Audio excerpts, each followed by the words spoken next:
Hey dreamer, tonight we're stepping into the Victorian era, where being a proper woman meant living by an invisible handbook, page after page of expectations, not the cute lace and candlelight fantasy, or the romantic costume drama where everyone has perfect hair and endless time to stare out rainy windows.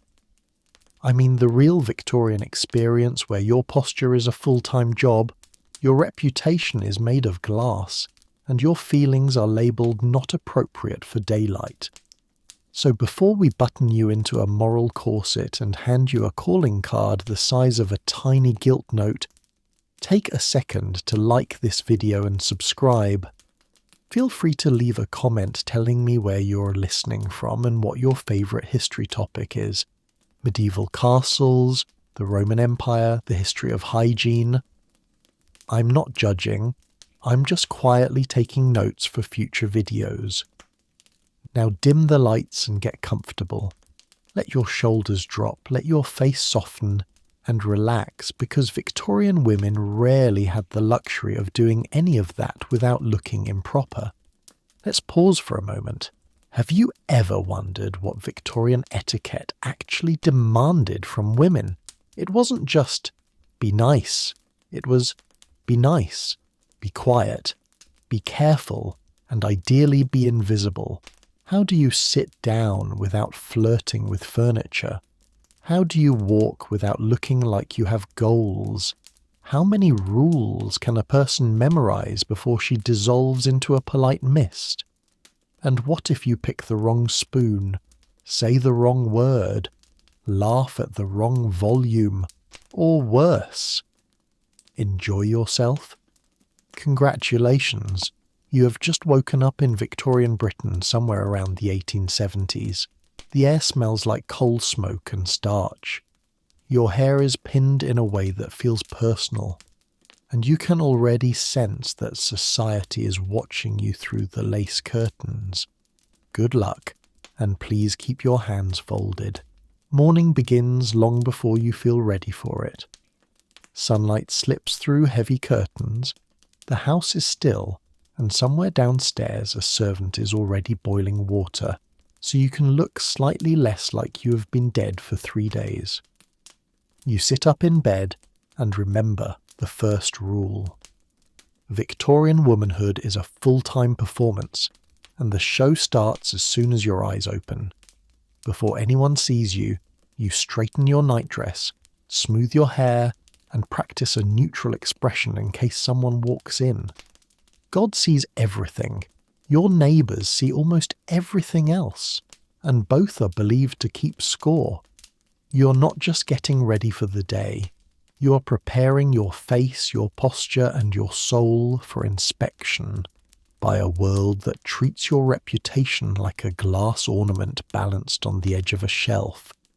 Beside the bed waits the small washstand. A jug, a basin, a bar of soap that smells faintly of lye and crushed flowers.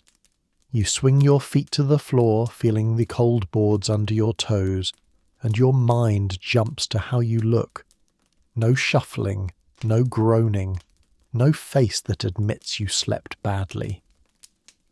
A proper woman greets the morning with mild serenity, not the expression of someone who has spent the night wrestling her own thoughts. You pour the water and it splashes loud in the quiet room. Face first, always. Splash, wipe, pat. A healthy glow is good, but anything that looks like effort is suspicious. You're expected to look gently refreshed, as if sleep itself has polished you. The water is often cold and discouraging, but you rub until your cheeks look awake, even if the rest of you disagrees. On the nightstand, a small Bible or devotional book waits. You know it is not just decoration. A short passage, a quiet prayer, maybe a quick apology for yesterday's less holy opinions. It is not enough that your hair lies flat and your nightdress is straight.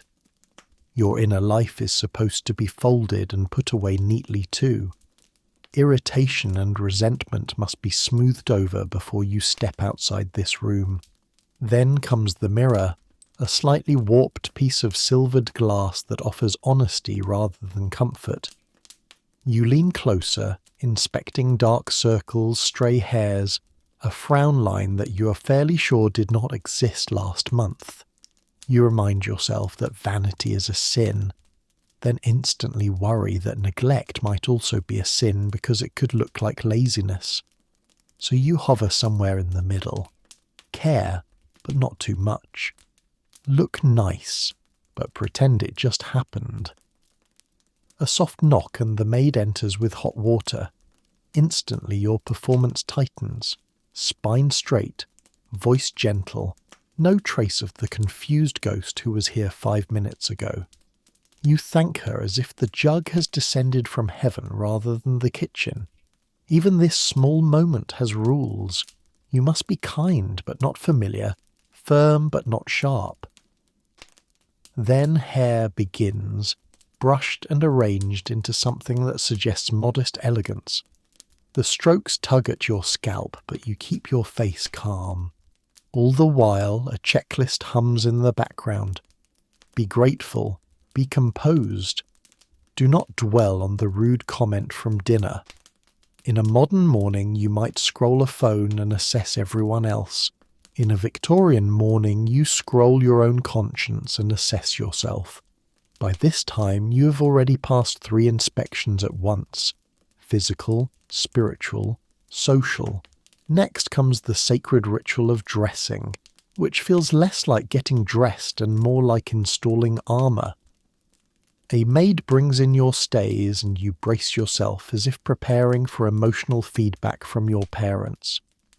The corset tightens, ribs complain, and your organs silently file a union grievance. To Victorians, this is not simply fashion.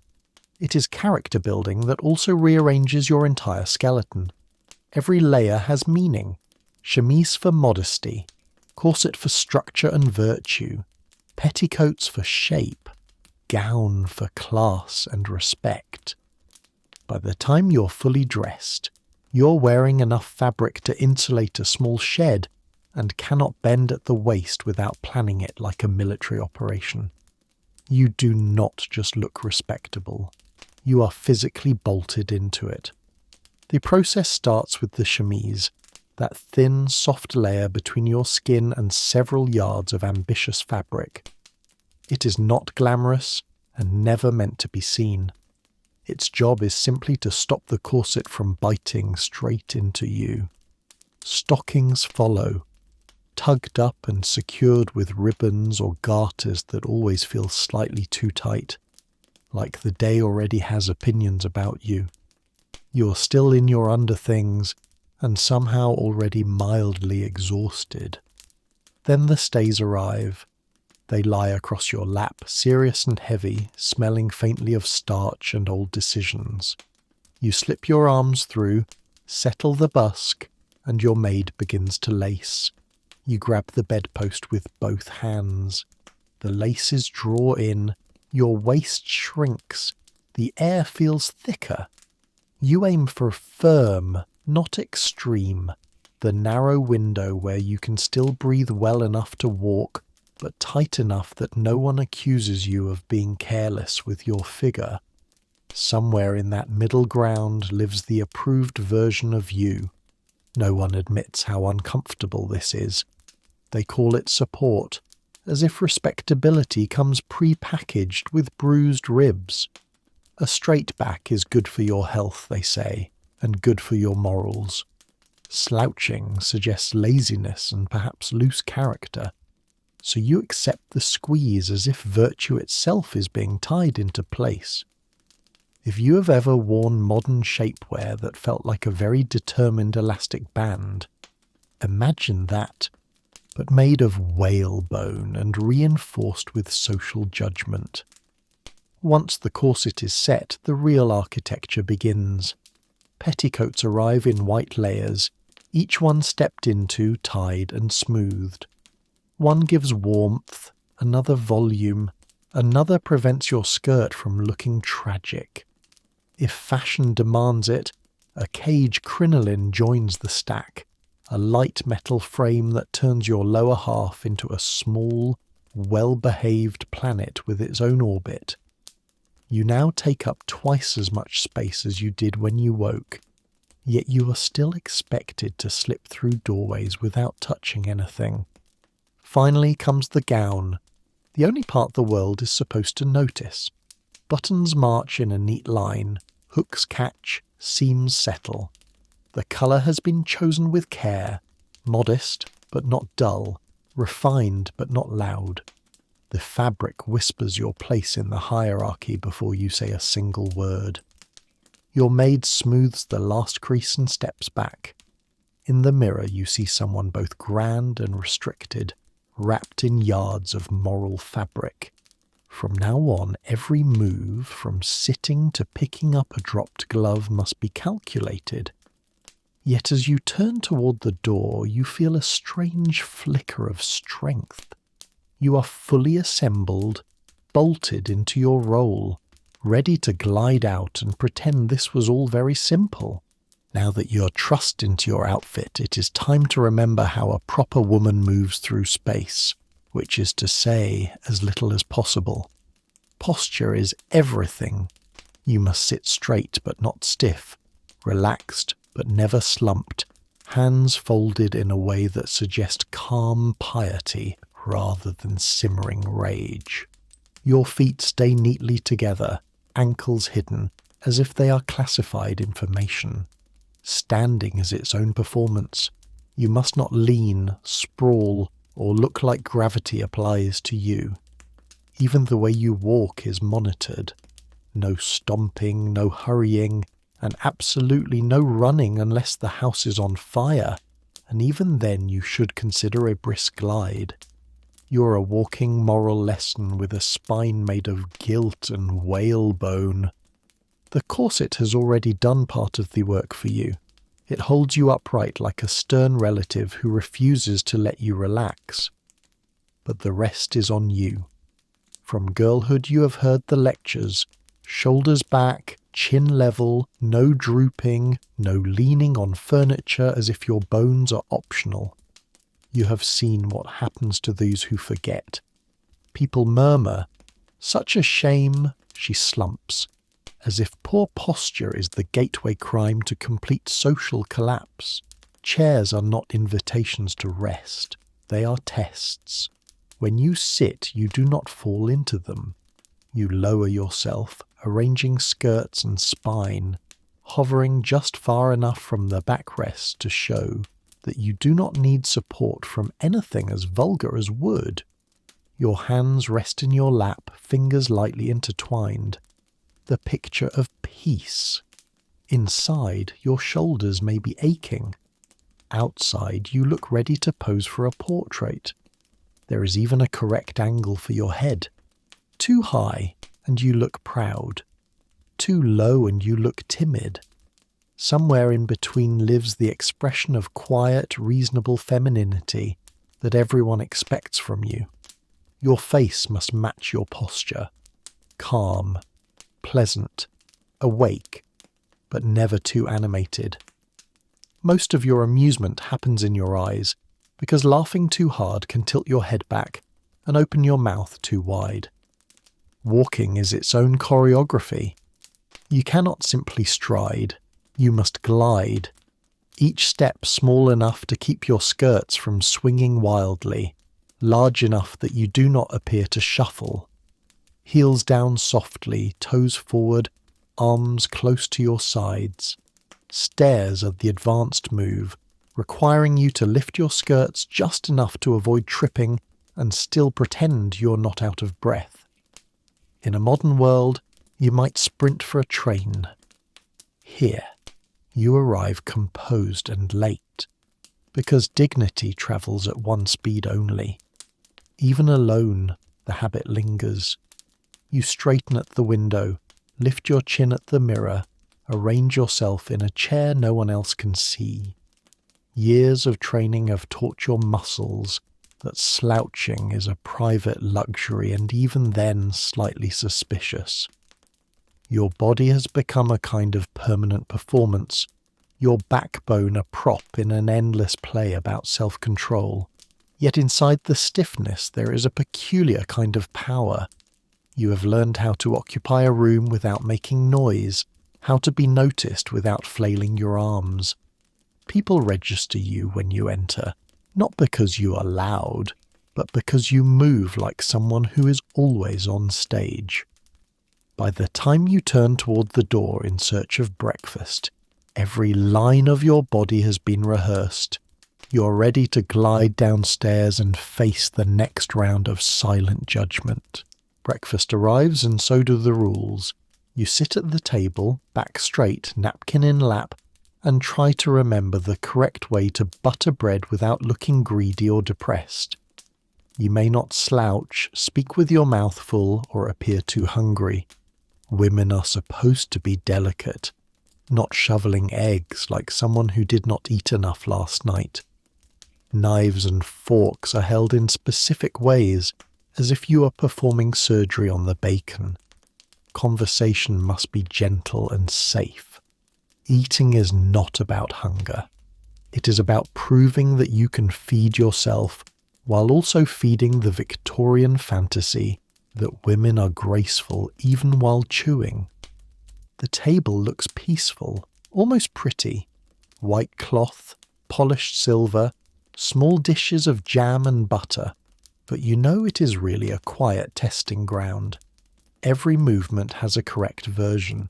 How you sit, how you reach for the salt, how wide your mouth opens when you take a bite. Somewhere, invisible relatives in heaven are allegedly scoring you. Servants bring dishes you never touch before they reach the table, yet somehow you are still responsible. If the porridge is lumpy, that reflects on the cook, but also on your management. If the coffee is weak, it hints at carelessness. You smile and say thank you, while making a small anxious note in the back of your mind to speak to someone later in a soft but meaningful tone. You start with bread because bread is simple and cannot splash. You break it into modest pieces instead of tearing off heroic chunks. Butter is spread in a thin, even coat. No reckless peaks or generous piles. Jam is added in a careful dab. No one says you must do this, but everyone would notice if you did not. Tea has its own rule book. You hold the cup by the handle, fingers neat, no dramatic pinky pointing at the ceiling. You do not blow on the surface even if it is hot enough to peel paint. You wait. You sip. The teaspoon circles inside the cup without clinking, because making unnecessary noise at breakfast is treated like a small moral failure. Talking while you eat is mandatory, but only within a narrow lane. Safe topics are weather, health in the vaguest terms, the vicar, perhaps a book so improving it nearly put you to sleep. You avoid anything too real. No arguments, no politics, no complaints, and nothing that suggests you have strong feelings about anything else than the garden. Any thought that might actually interest you is quietly folded away with the napkins. Meanwhile, your stomach has its own ideas. The early hour, the tight lacing, and the day stretching ahead all argue for more food. Another slice of toast, perhaps, or an extra bit of bacon. Instead, you take small seconds that could be mistaken for tidying the dish. To others, you appear to be nibbling with saintly restraint. To yourself, you're negotiating with biology. You steal glances at the older women around the table. They eat as if it is a minor hobby. Tiny bites, modest sips, faces serene. Somehow their plates empty without ever seeming to focus on the task. Years of practice have turned breakfast into a quiet performance where no gesture is wasted and no appetite is obvious. That, you are told, is refinement. At last cutlery is set down, napkins dab lips, and chairs slide back with soft sounds. You fold your napkin into a loose square and place it beside your plate, the agreed signal that you are finished with both food and examination. Hunger is mostly gone, dignity mostly intact.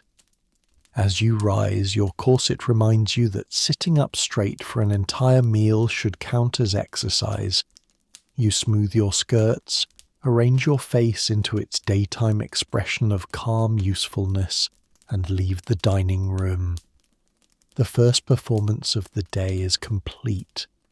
Now it is time to prove you can run a household with the same careful control you just used on butter and eggs. After breakfast, your role as domestic commander begins. Officially, you are the angel of the house, a presence that makes home a place of moral purity. In reality, you are a project manager with no salary. You do not scrub floors yourself if you are respectable and middle class. Instead, you direct a small army of servants who are somehow expected to know what you want before you ask. You review menus, inspect linen, plan chores, check the coal delivery, and quietly panic about the household budget. The entire domestic universe is balanced on your shoulders, your notebook, and your ability to pretend you are not tired. You begin in the morning room with a cup of cooling tea and the household book open in front of you. Columns of figures march down the page: bread, coal, candles, soap, meat, wages. You frown at a number that seems to have grown overnight, then smooth your face before anyone sees. An angel of the house does not glower at her own accounts. You take up your pencil and turn all this into lists, as if bullets and margins can hold back chaos. There is a light knock and the parade starts. First the housemaid with a question about a curtain, then the kitchen maid about a broken plate, then the boy from the grocer with the wrong kind of sugar again. Each problem is small, but they arrive in a steady stream. You listen, decide, and give instructions in a calm voice that must sound both kind and final. By the time the door closes, your tea is cold and your list has grown teeth. You make your rounds. In bedrooms, you pull back a curtain to check that the beds have aired and not just been stared at sternly. In the dining room, you run one discreet fingertip along a sideboard. A faint line of dust appears and your heart sinks. You do not scold in public. Instead, you make a note to speak to the maid later in that quiet tone every servant fears more than shouting. The nursery, if there is one, receives a quick inspection. Toys mostly contained, beds mostly made, the faint smell of jam lurking where it should not be. You ask the nurse about lessons, tempers, and climbing. The children are not your full-time duty, but their manners are considered part of your performance, so you nod, adjust one timetable, and retreat before sticky hands collide with your planned respectability. Everything funnels toward the kitchen, the engine room of your moral refuge. You stand at the threshold and confer with the cook about joints and sauces, about what can be reheated and what must never be seen twice. Guests might appear, so there must be something extra that can be produced as if you thought of it on the spot. You approve, redirect, and quietly ask if the butcher can be persuaded to show mercy on his prices. Back in the morning room, you open the book again and try to make decisions that will look generous without being ruinous.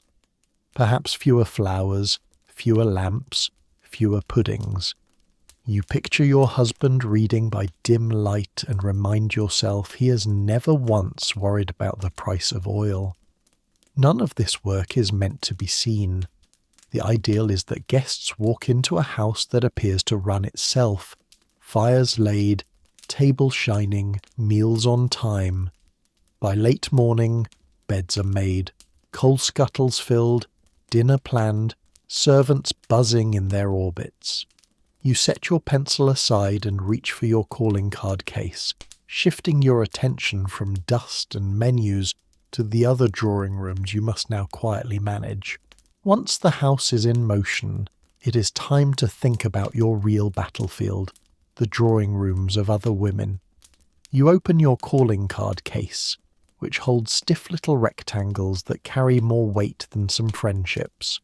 To visit, you leave your card on a silver tray in someone else's hall. To return a visit, they leave theirs. There are rules about corners folded, names printed, and who owes whom a call. It is less like having friends and more like playing a quiet game of chess. The case itself is small and elegant, something that fits into your gloved hand and quietly says, "I belong here." Inside, the cards are identical. Your name in neat script with just enough flourish to look human without suggesting ego. No colours, no decoration, nothing that might look loud. Just enough ink to say I exist, and I am the correct sort of person to know. Before you leave the house, you consult the visiting list. You must remember who called last, who is due a return, who has been suspiciously quiet. Calls are a kind of currency. Too few and you seem aloof. There are strict windows for all this. Ladies are at home only on certain afternoons, so you sort through your memory. Mrs. Harrow on Tuesdays, Mrs. Finch after 3, Mrs. Dalton not this week. You plan a short route that lets you visit several houses in one outing, a circuit of courtesy carrying only names and implications. At each door the ritual repeats. You hand your card to the maid, who places it on a silver tray, already scattered with other names. Sometimes you are shown in at once. Sometimes you are told the lady is not at home, in a tone that may or may not be literal. You accept both outcomes with the same calm nod, as if your mood is not hanging on that one sentence. The cards can say more than you are allowed to. A folded corner can mean a personal visit or a message of sympathy.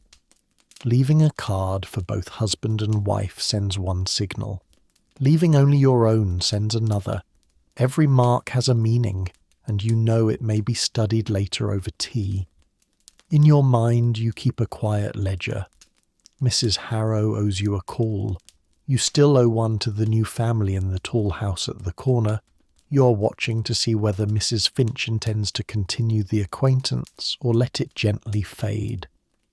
No one admits that relationships live or die on bits of cardboard, but you see it happen. A card not returned, a visit not repeated, and someone moves from close friend to distant nod in the street. Some calls are made less for affection and more for strategy.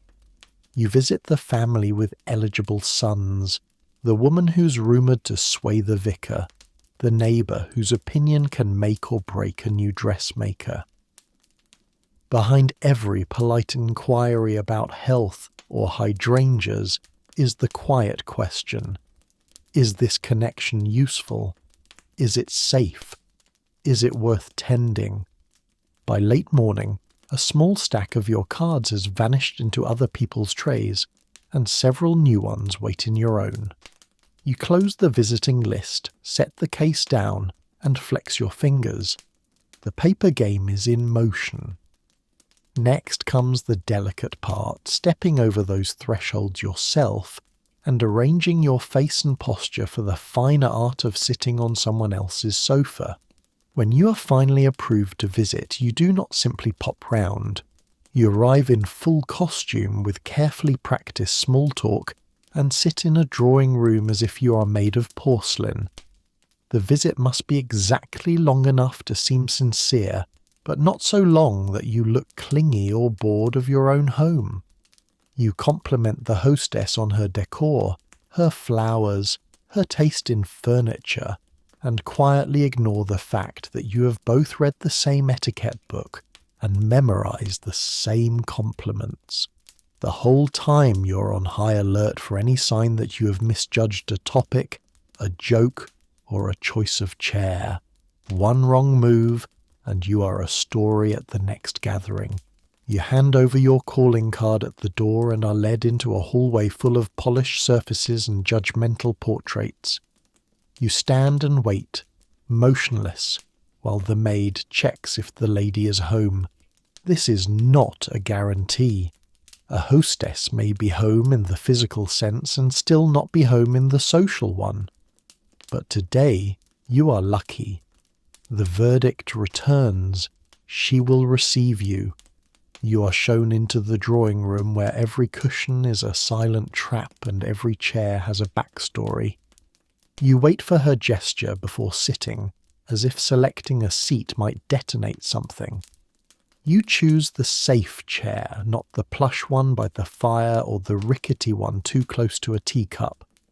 You lower yourself carefully, smoothing your skirts, arranging your feet beneath you with military precision, and folding your hands like a person who has never once had an opinion. Conversation begins with the usual rituals. The weather is remarked upon as if it is the main topic of spiritual and political concern. You ask after her family, her health, her garden, her help.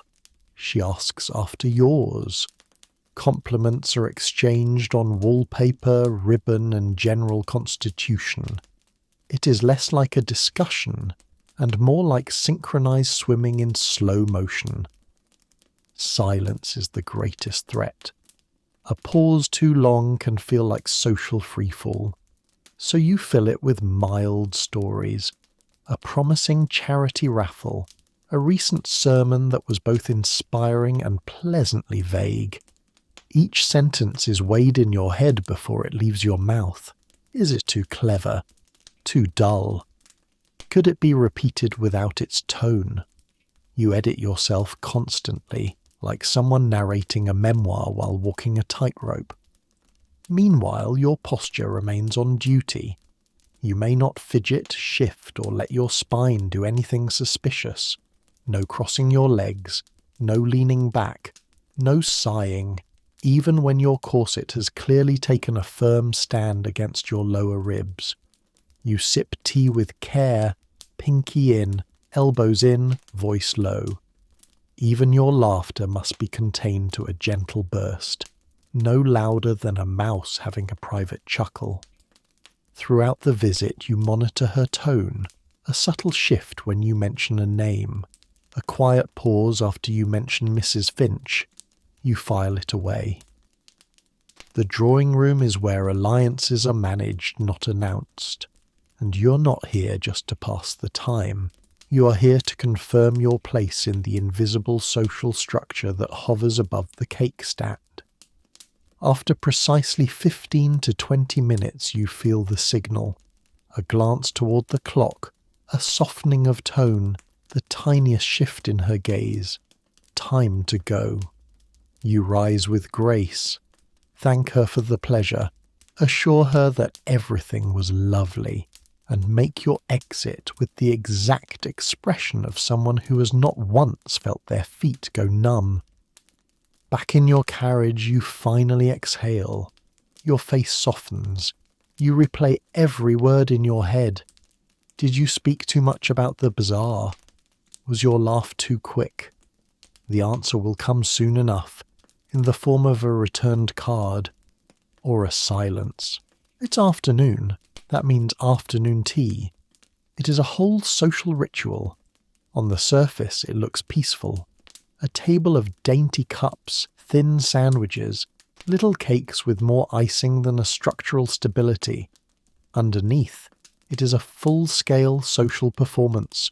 You must hold the cup just so, stir without clinking, drink without slurping, and never, ever let your pinky finger stick out like a cartoon.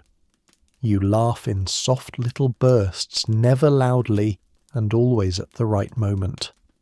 The wrong reaction can suggest poor breeding, or worse, independent thought. Someone mentions a scandal.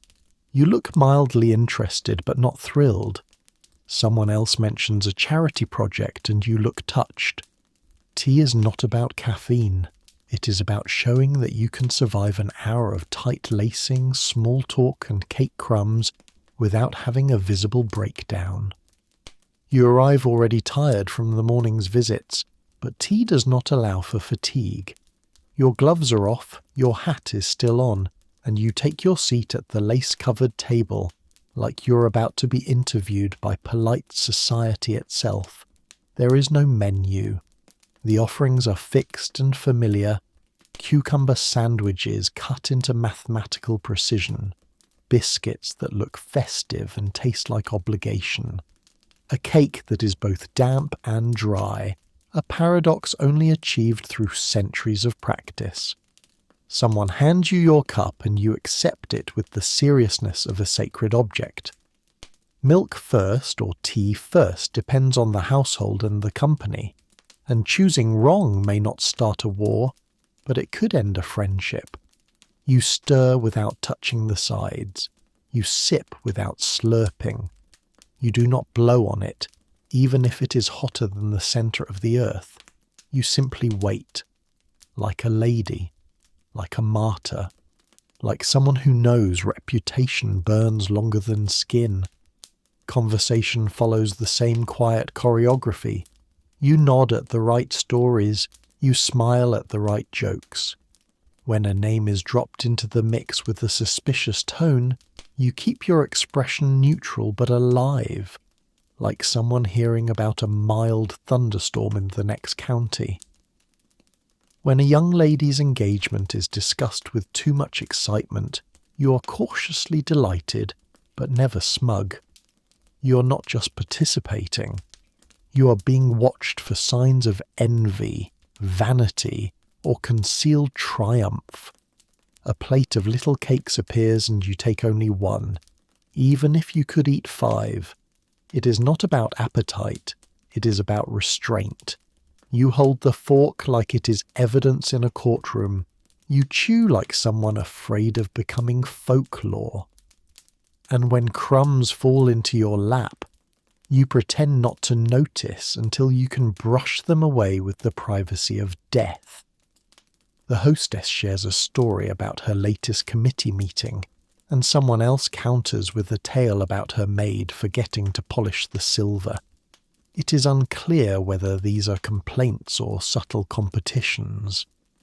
Either way, you nod and murmur your sympathy. You are part of the scenery, but must also sparkle, just enough.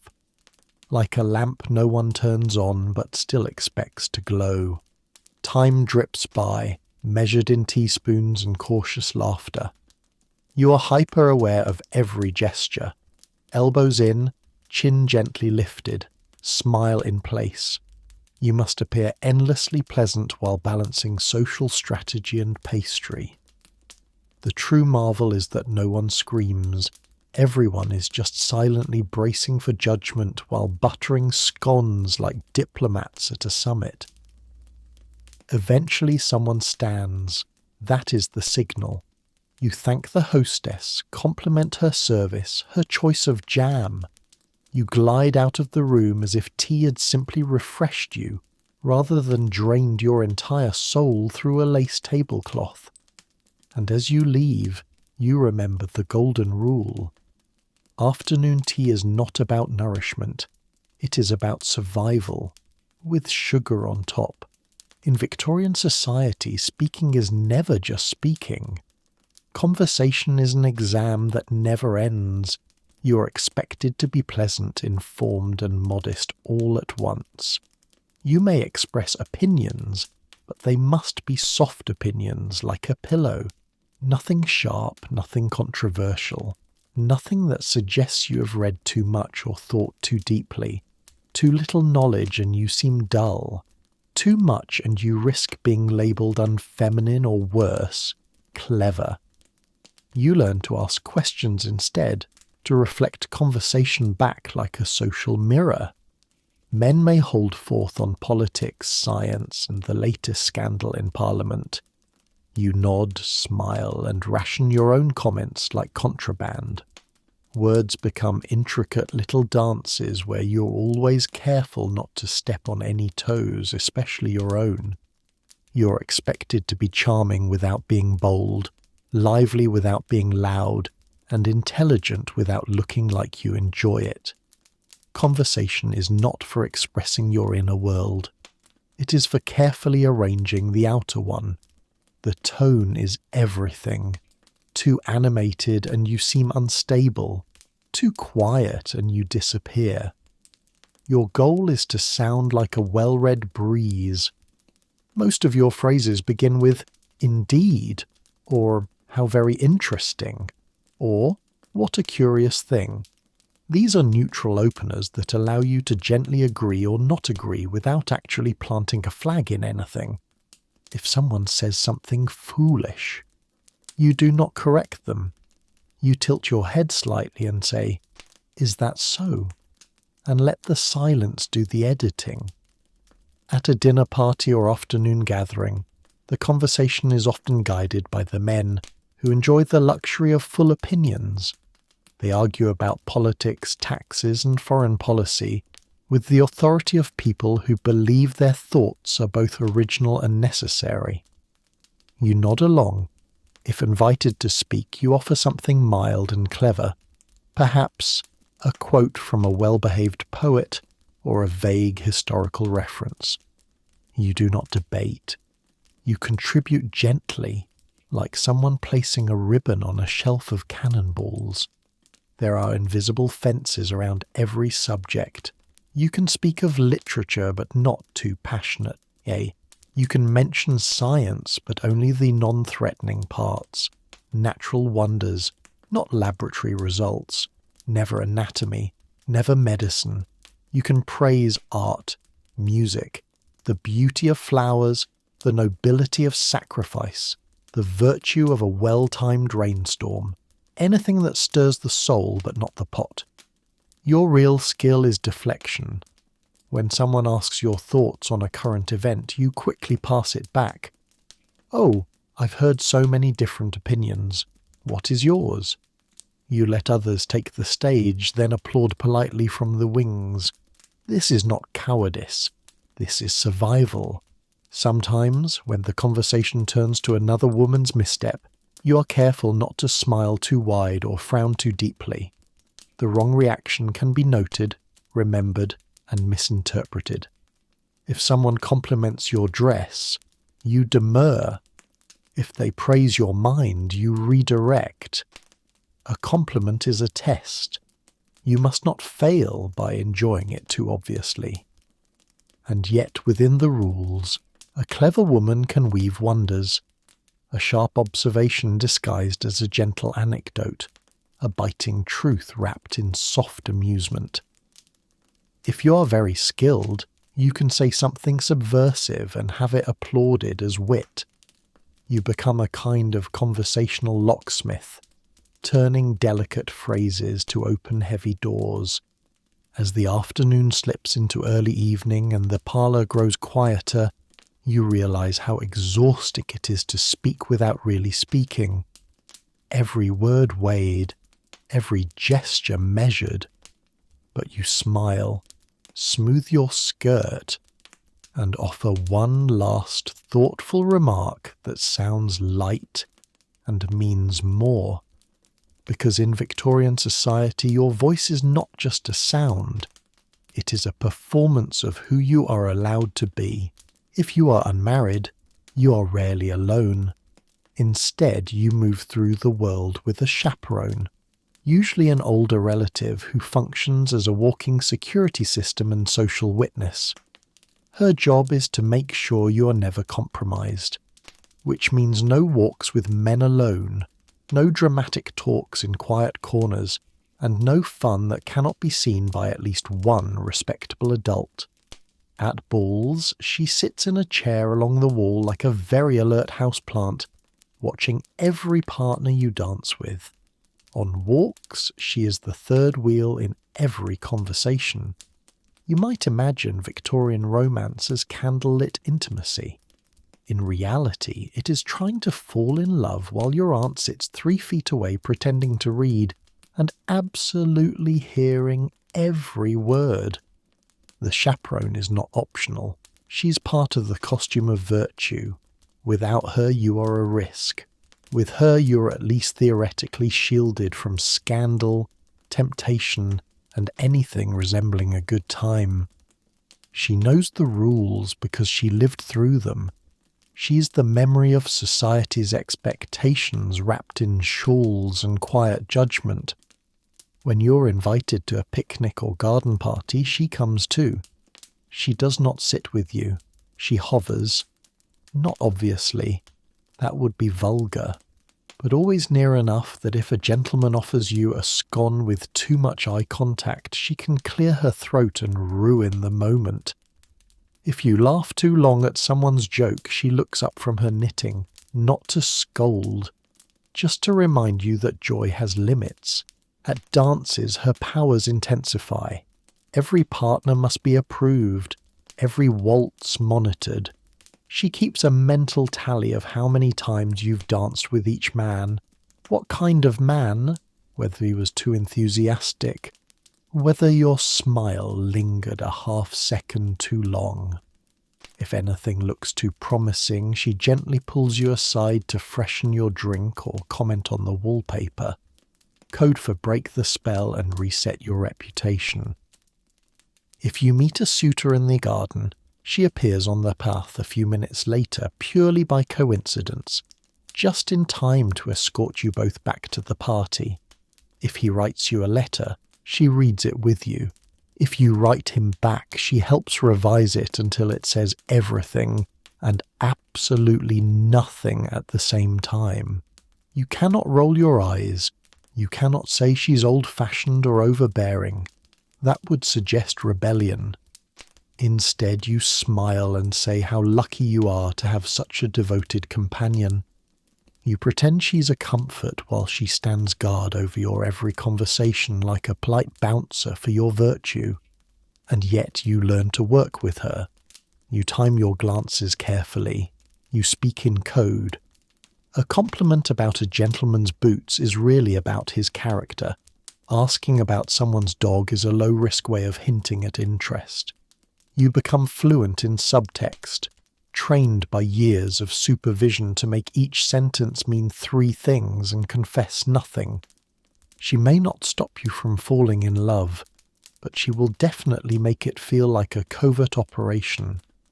Every word must be safe for her ears. Every meeting must appear accidental. Every expression must be diluted with plausible deniability. If anything develops, it will be gradual, subtle, and officially invisible. Eventually, if your affection is returned and respectable, and a proposal arrives, she will nod in quiet victory. Not because you have found love, but because you have found it without making her job harder. And in a world built on appearances, that is the highest form of success. Stepping outside the house sounds simple, but in Victorian life it is another test. The street is not just a road, it is a moral arena. Your walk must be purposeful but not rushed, graceful but not showy. Eyes ahead, never staring, never scanning men's faces, never looking as if you are aware of your own appeal. You do not loiter.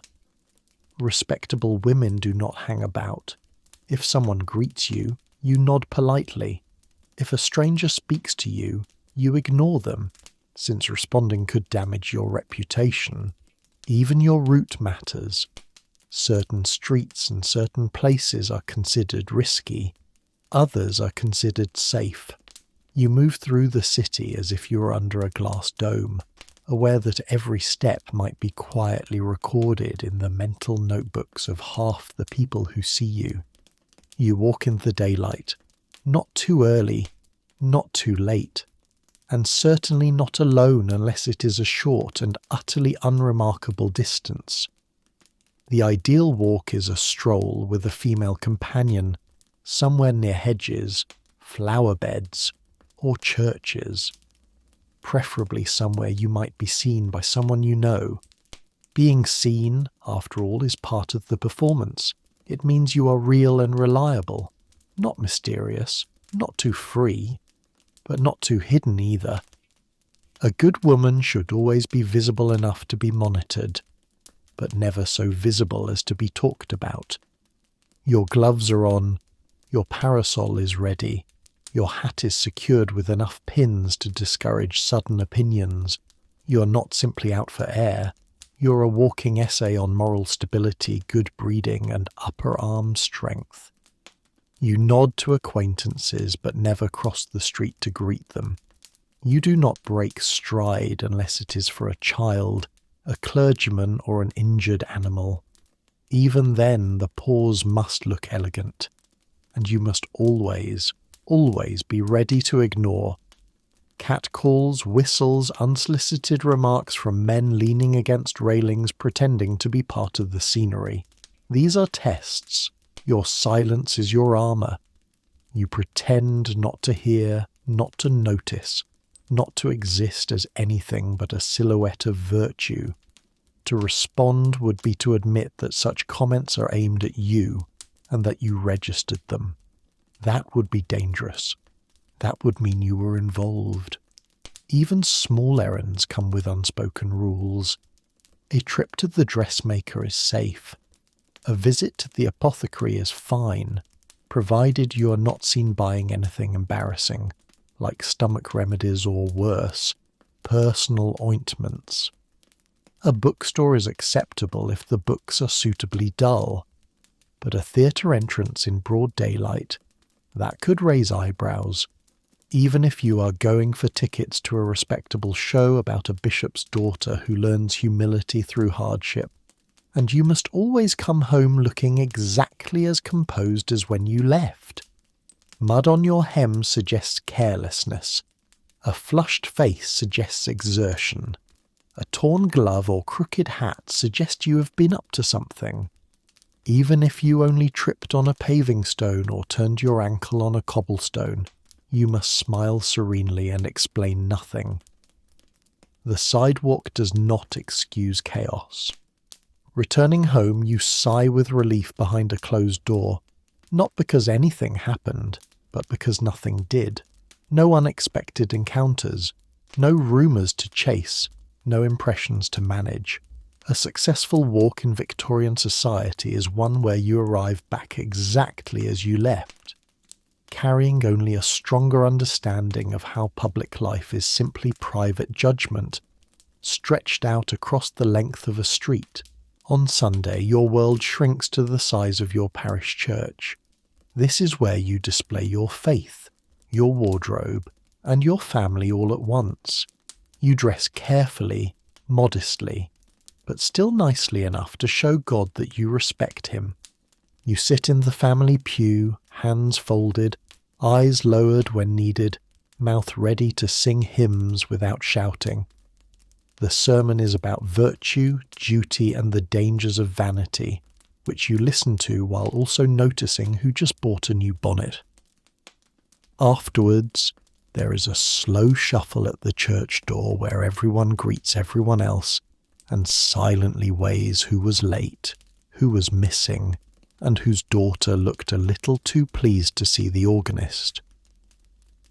Getting ready for church begins the evening before. Gloves are brushed, shoes are polished, bonnet ribbons are pressed flat, not curled, because curled ribbons are for parties, not penitents. Even your Bible is polished if it has a cover. Everything must look loved, used, but not worn out. Faith is not the only thing being examined on a Sunday morning. Your appearance is a declaration of decency. Too plain and you seem careless. Too fine and you seem vain. The goal is humble elegance, achieved through hours of invisible preparation. Once you arrive, timing is critical. Too early, and you appear over-eager. Too late, and you risk a spectacle. You aim for punctual serenity. The walk up the aisle is another performance. Eyes forward, steps measured. No loud whispering. Children properly herded. You slide into your pew and arrange your skirts like a moral veil across your knees. Then the stillness begins. During the service, you are expected to be present in body, spirit, and facial expression. No fidgeting, no looking round too obviously, no sighing unless it is deeply spiritual. When hymns begin, you sing just enough to be heard, but not so boldly as to seem attention-seeking. Your voice should be a well-behaved breeze in the choir of conformity. The sermon is long. It is always long. But you listen with the expression of someone both absorbing every word and mentally reviewing your linen inventory. Occasionally, the vicar's message lands directly on a moral sore spot in the community. That is when you see the slightest eyebrow raised 2 pews over. Someone coughs pointedly. Someone else stares straight ahead like a statue carved from gilt and tulle. After the final hymn, the true test begins, the mingling. You file out slowly and stand near the church doors like a daffodil arrangement with social anxiety. Everyone greets everyone. You offer polite smiles and vague remarks. Lovely sermon. Such a beautiful reading today. How tall your son is getting. No one says anything of substance, and yet everything is happening. You observe. That woman's gloves are new. That family arrived after the second hymn. That couple has not spoken since they walked in. You don't gossip, of course. You simply collect details like a moral accountant. Church is not only about salvation. It is a weekly audit of your entire social ecosystem. And then finally you are dismissed. You walk home slowly, maintaining decorum. No skipping, no unseemly joy. You pass the same hedges, the same gateposts, the same neighbours, and yet everything feels a little different. You have survived another Sunday. You have done your duty, displayed your decency, adjusted your hat 17 times, and smiled through an hour of piety under pressure. Faith, after all, may live in the heart. But in Victorian life, it is also expected to sit quietly in a pew, wear sensible gloves, and never, under any circumstance, sing too loud. Afternoons that are not filled with tea can be filled with charity.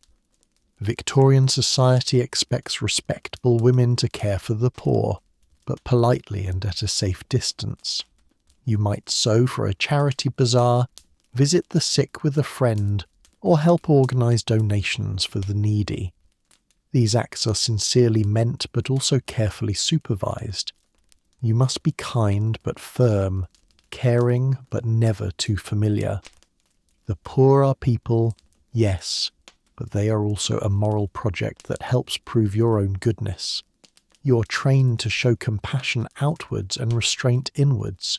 You may feel anger at injustice, but you're expected to channel it into more sewing, more visits, more collections. Feeling is private. Doing is public. Charity becomes the official outlet for all the empathy you are not allowed to spend on yourself. You never go alone. Charity visits are chaperoned too, though less for your safety and more for propriety. You might bring a basket of food to a sick mother in a damp flat, but you do not sit too long. You ask questions gently. Are the children warm? Has the doctor been? Do they say their prayers? Then you hand over your parcel, offer a soft word about God's plan, and leave before you are tempted to feel anything too deeply.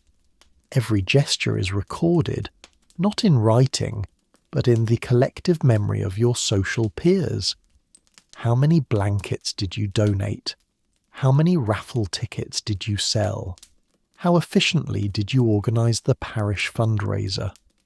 Your reputation as a woman of conscience is built like a quilt, from countless small, dutiful stitches. There is no glamour in it.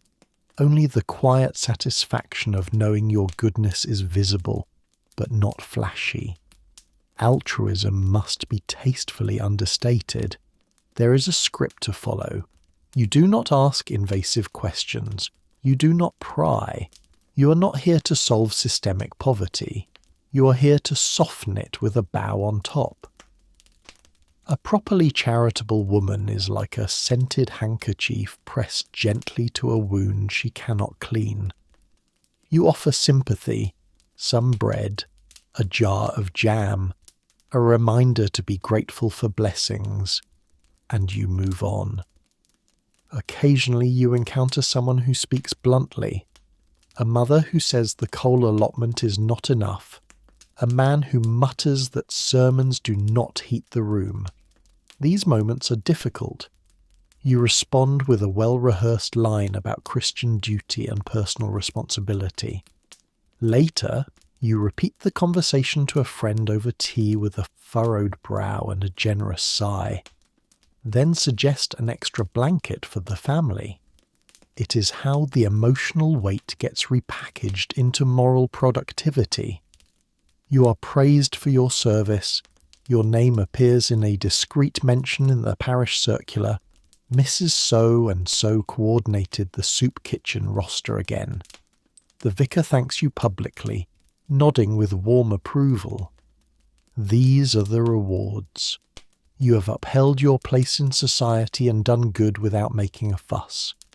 You have extended care while maintaining boundaries. You have touched suffering just enough to feel virtuous, but not enough to be overwhelmed. And so you return home, tired but composed, perhaps with a needle to thread or a letter to draft the orphanage. Your gloves go back in their box. Your charity bonnet is set aside. No one asks how the visits made you feel. That part is irrelevant. The doing is what counts.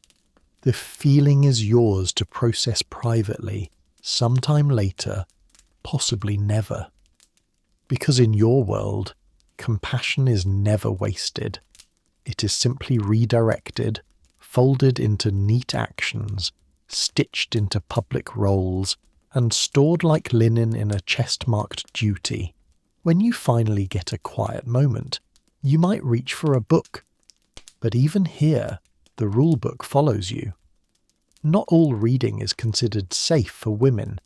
Serious science or bold philosophy might be frowned upon. Sensational novels are accused of stirring dangerous feelings. So your reading list is supposed to be uplifting, improving, and not too exciting. Devotional texts, biography, mild poetry, maybe a carefully selected novel where no one behaves too badly. Of course, in reality, women read almost everything behind the scenes, from daring fiction to medical advice. But publicly, your book must match your image. You learn to tuck interesting reading inside safer covers, like hiding a spicy podcast under a meditation playlist. The library is not just a room, it is another moral landscape where someone, somewhere, is judging your shelf. Books in your home are also books for display. They speak on your behalf. A shelf of essays on Christian virtue says one thing. A stack of novels with titles like The Widow's Secret or Confessions of a Governess says something else entirely. You can read the latter, but they must be hidden under a shawl or behind a hymnal if visitors arrive. A truly clever woman learns to keep a decoy book open by the window and the real one tucked under her lap blanket. Even your choice of bookmarks matters. A religious pamphlet is safe. A ribbon from a man's letter is not. You learn to mark your page without leaving evidence. Reading, after all, is never just reading. It is an act of interior life in a world that prefers women to have only exterior ones. Your family encourages reading that makes you better, better meaning quieter, more devout, more patient. Books that teach you to endure hardship, to manage children, to serve others with a smile. There are whole volumes dedicated to the moral development of girls, written with the same energy as training manuals for very gentle horses. Some even suggest how long to read each day to avoid brain strain or wayward thoughts. Still, curiosity persists. You hear about banned novels through whispers.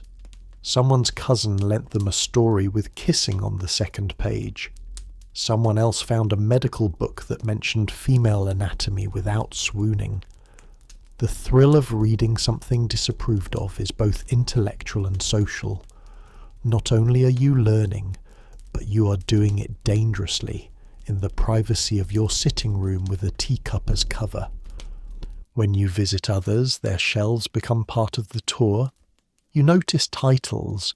You smile politely at the row of acceptable devotionals, while wondering if their real opinions are hidden in the locked cabinet below. Books are both mirrors and masks. Every home has a few that exist solely to impress guests and reassure the vicar. Whether anyone has ever opened them is irrelevant, and yet it is through reading that many women begin to think more widely, quietly, carefully. A poem tucked into a sewing guide, a philosophical essay folded into a household almanac. Each page turned is a private rebellion wrapped in decency. You're still polite, still proper, but your mind has wandered far beyond the parlour walls. You close the book and return it to its safe spot. On the outside, it says something wholesome. Inside, it is something else, something that reminds you are not entirely what they see. You're not only a woman who follows rules, you're also a woman who reads between the lines. Letters are the social media of your age. Except every message takes days to arrive. Everyone saves screenshots in the form of actual paper, and nothing ever truly disappears.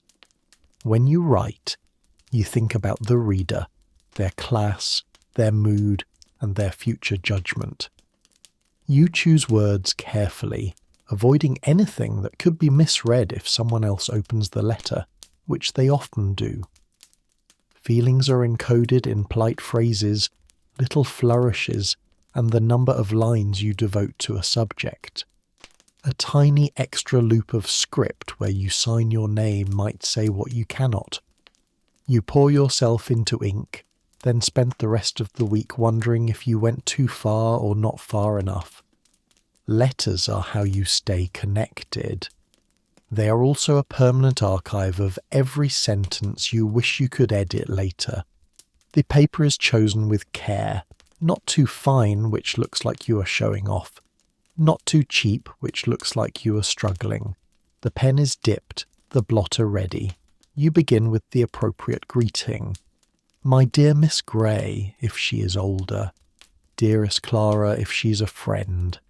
Just Clara if you're being bold, but only if she called you by your first name first. There are rules here too, and every variation means something. You do not say you are lonely. You say the house has been very quiet of late.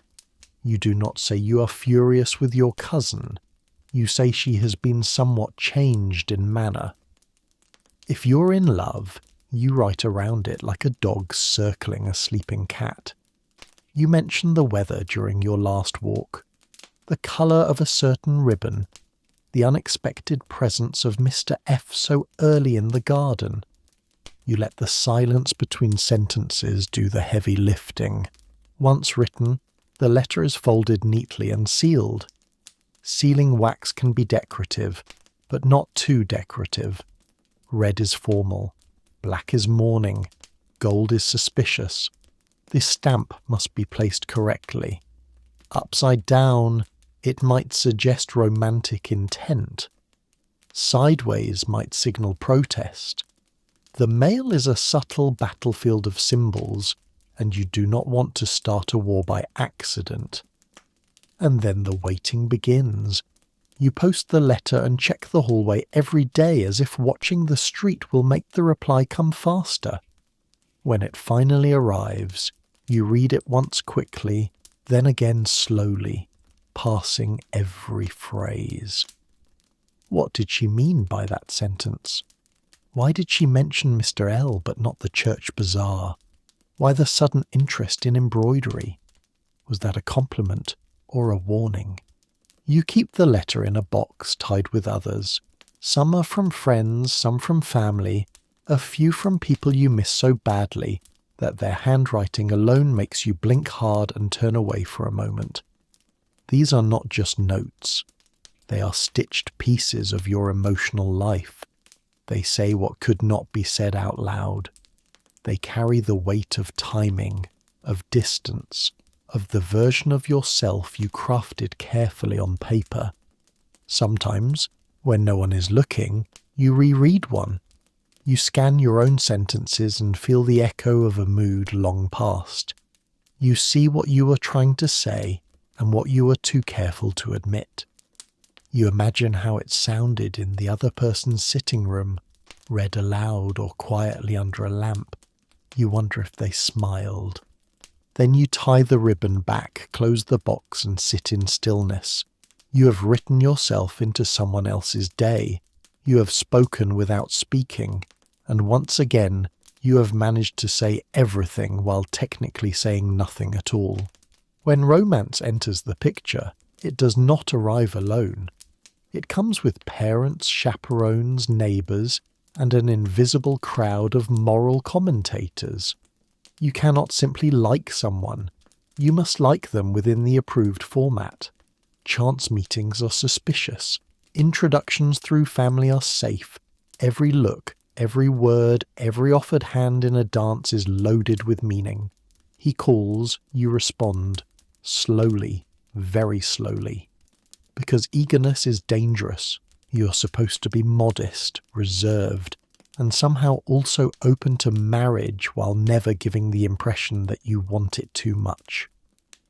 Courtship becomes a series of measured gestures where you are always performing balance. If you reject too many suitors, you are picky. If you accept interest too quickly, you are reckless. Somewhere between those two cliffs you're supposed to build a life.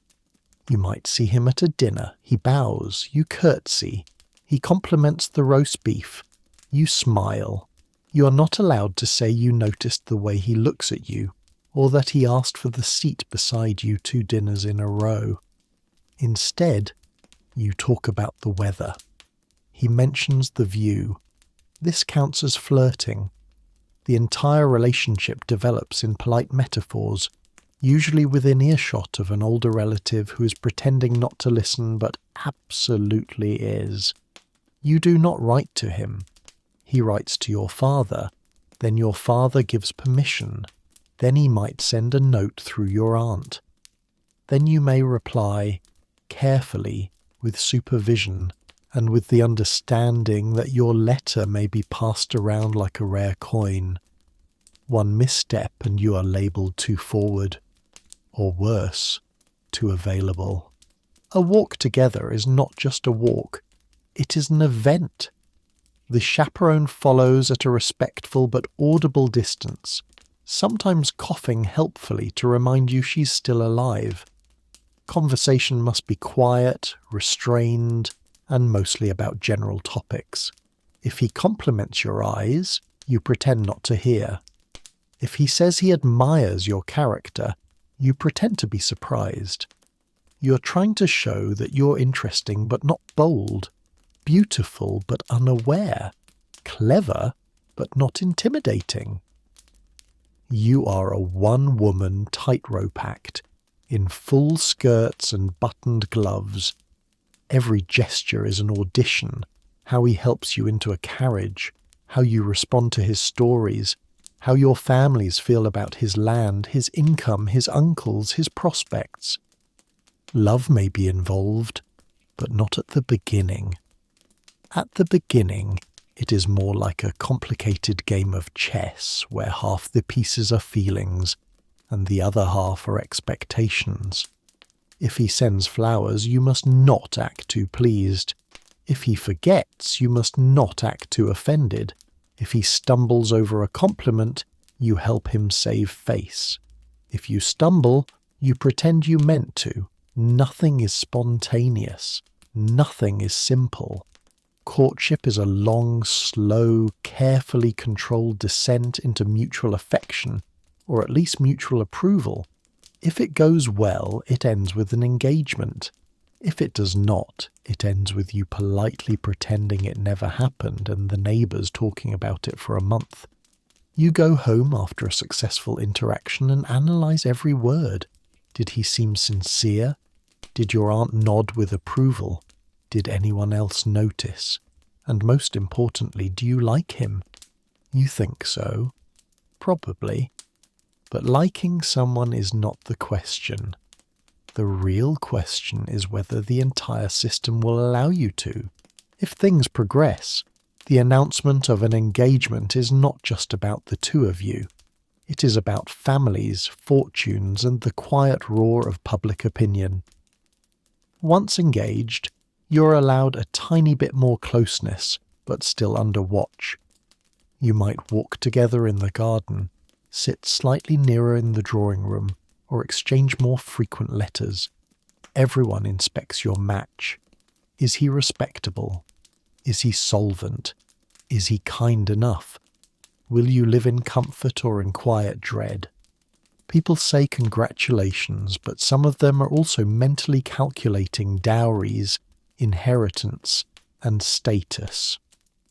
You're expected to be happy but not giddy, hopeful but not proud. It is like accepting a job where you cannot discuss the contract, the salary, or the exit plan in public. The moment the engagement is confirmed, a letter is sent out. Not by you, of course. The families handle the logistics. Small cream-coloured cards bearing neat announcements float across the social circle like tiny flags planted on new territory. Friends gasp. Acquaintances nod with polite approval. Frenemies sit in silence for several seconds before making a dry remark about how fortunate you are that his ears only stick out when viewed from the left. You're now officially betrothed, which means your behaviour must continue to reflect moral clarity, but now with a hint of appropriate anticipation. You're not to display physical affection. But you may now be seen looking at each other for slightly longer than usual, a full 3 seconds even. If anyone catches you holding hands, it must be during a walk in plain view, and not in some shadowy corner where rumours multiply like damp laundry. Your letters to each other grow warmer, but not too warm. You can confess admiration, devotion, and deep respect, but anything approaching passion must be sheathed in metaphors and carefully worded admiration for virtues and character. You sign with affection, never longing. You quote scripture, not poetry, and you always assume your future mother-in-law is going to read it before it is tucked away in his waistcoat. Your parents begin to ask more pointed questions. Will the house need new curtains? How will the staff be arranged? Have you considered how far it is from town? Suddenly your emotions are only part of the equation. Now there are logistics, dowries, social obligations, and an awkward conversation about how many guests should be invited to the wedding, without offending Great-Aunt Judith, who once declared she would never attend another one after the ham incident of 1876. You begin to practice the role of future wife in public. You ask after his health. You laugh softly at his jokes. You speak of shared hopes and mutual goals while being careful not to sound like you plan to influence him in any way. You're allowed opinions now, but only as soft breezes, never strong winds, and you must never appear too eager to organise anything.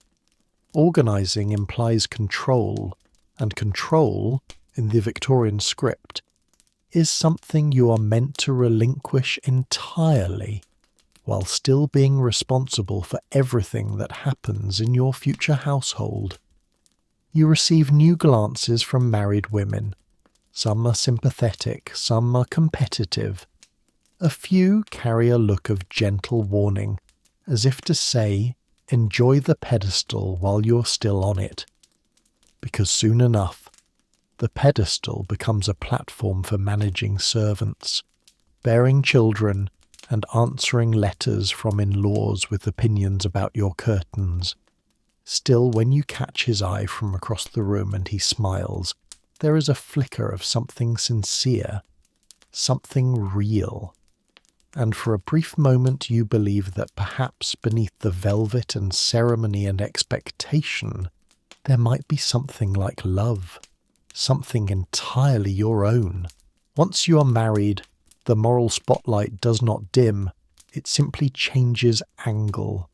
You're now expected to be a devoted wife, efficient household ruler, and gentle emotional support unit for your husband. If your marriage is kind, you are lucky. If it is not, you are quiet. Divorce exists, but it is rare, shameful, and dangerous, especially for women. So most wives work within what they have. They manage the home, keep the peace, and absorb frustration with a smile that might fool everyone but themselves. Society praises the married woman who is patient, loving, always graceful. It rarely asks what she wanted for herself before the vows. Marriage is not just a partnership. It is a lifetime position with no formal training and very few ways to resign. After the wedding, you do not rest. You pivot. You are no longer a daughter with potential. You are a wife with responsibilities. Your new home may have servants, yes, but they report to you. The meals must be planned, the linens inspected, the correspondence written. You must remember your husband's schedule, his likes, his allergies, and which of his uncles can never be seated near the eggs. You must do all this without looking flustered, overwhelmed, or like you would rather be somewhere else, which occasionally you would. You learn quickly that appearances still rule everything. Your household is a reflection of your character. A poorly made bed suggests a crumbling marriage. A burnt scone might mean you are losing control. So you study discreetly. You learn how to order coal, how to make idle chat with your husband's colleagues, how to pretend that your dinner party did not nearly collapse when the cook had a quiet, nervous breakdown, and the parlour maid broke the best teapot. You smile. You nod. You refill glasses with the grace of a floating ghost. Romance, if it existed, changes shape. Grand gestures give way to shared routines. Maybe he asks how you slept. Maybe he listens. Maybe he does not. Maybe he starts arriving later and speaking less. You do not ask too many questions. Questions can be dangerous. They suggest expectation. An expectation for a Victorian wife is best kept quiet, unless it involves linens, soup, or the weather. You are now expected to entertain, to soothe, to guide without seeming to lead. You must be intelligent but not dominant, informed but never argumentative. If your husband has opinions, you admire them. If he reads aloud from the newspaper, you look thoughtful. If he sulks, you smooth the silence, and if he stumbles, you cover the noise. You are a full-time public relations department with a corset and a prayer life. Children, if they come, bring new duties and new rules. You are their first moral instructor, their nurse, their scheduler, their quiet source of affection. You also become their scapegoat. If they misbehave, it is your fault. If they excel, it is good breeding. You love them, of course, but you're not allowed to speak openly of how hard it is to always be calm, to never be tired, to endlessly carry the weight of someone else's growth while folding laundry. There are good moments. There are small joys, a letter from a friend, a good book hidden behind the Bible, an hour of quiet when the house feels like your own. But the structure is always there, unseen, heavy, permanent. Your value is still measured by how well you perform your role, how little you disrupt, how much you endure. And so you adjust, you nod, you smile, you host, you raise children, you write letters, you grow older, you keep the machine running with a kind of elegant invisibility. You are a wife, you are respectable, and most of the time you are very, very tired. If children arrive, you gain a new role. Mother, along with another list of expectations. You are not simply raising humans, you're raising future proof of your character. Your children's manners, clothes, and behavior reflect on you at every turn. If they are polite, you are praised. If they are wild, you are blamed. You're encouraged to be tender, but not indulgent. Firm, but never harsh. Always present, but never openly overwhelmed. You learn to manage tantrums, illness, and endless questions while staying within the bounds of respectable calm. In public, motherhood must look serene, like a painting. In private, it is much closer to a full-time crisis management department with lace trim. You are now responsible for shaping small people into acceptable adults while appearing as though it is the most natural, effortless task in the world. The nursery becomes a quiet battleground of teething powders, spelling lessons, and strict bedtimes. If your child throws a fit in public, you must respond with precisely measured calm, as if your child is having an intellectual debate with the air, and not shrieking like a banshee over an improperly cut slice of cake. You read parenting guides written by men with no children. They advise regularity, moral instruction, fresh air, and a refusal to coddle. They do not mention how to survive a week of colic while still entertaining dinner guests, or how to explain mortality to a curious 5-year-old who has just buried a moth and named it George. You invent your own methods, and then quietly judge yourself for not following the imaginary standard you never signed up for. Feeding your child is another form of public scrutiny. Breastfeeding, if done, is whispered about. Bottles and nurses are acceptable but must be supervised. Meals are balanced, not for nutrition, but for appearances. Your child must be hungry but not too hungry. Grateful but not gluttonous. Neat but not neurotic. A child who eats properly is a reflection of your moral structure. A child who throws peas is a warning sign of maternal failure. Clothing becomes another project. You dress them not just for the weather but for reputation. A clean, pressed child in good shoes means a good mother. A muddy child with buttons missing might as well be holding a sign that says she does not care. You sew, mend, wash, starch, and button tiny garments at odd hours so that someone can compliment your child's cuffs, and you can pretend it just happened that way. You're never truly alone. Even in the rare moments when the house is quiet, there is always the sense that someone might come knocking.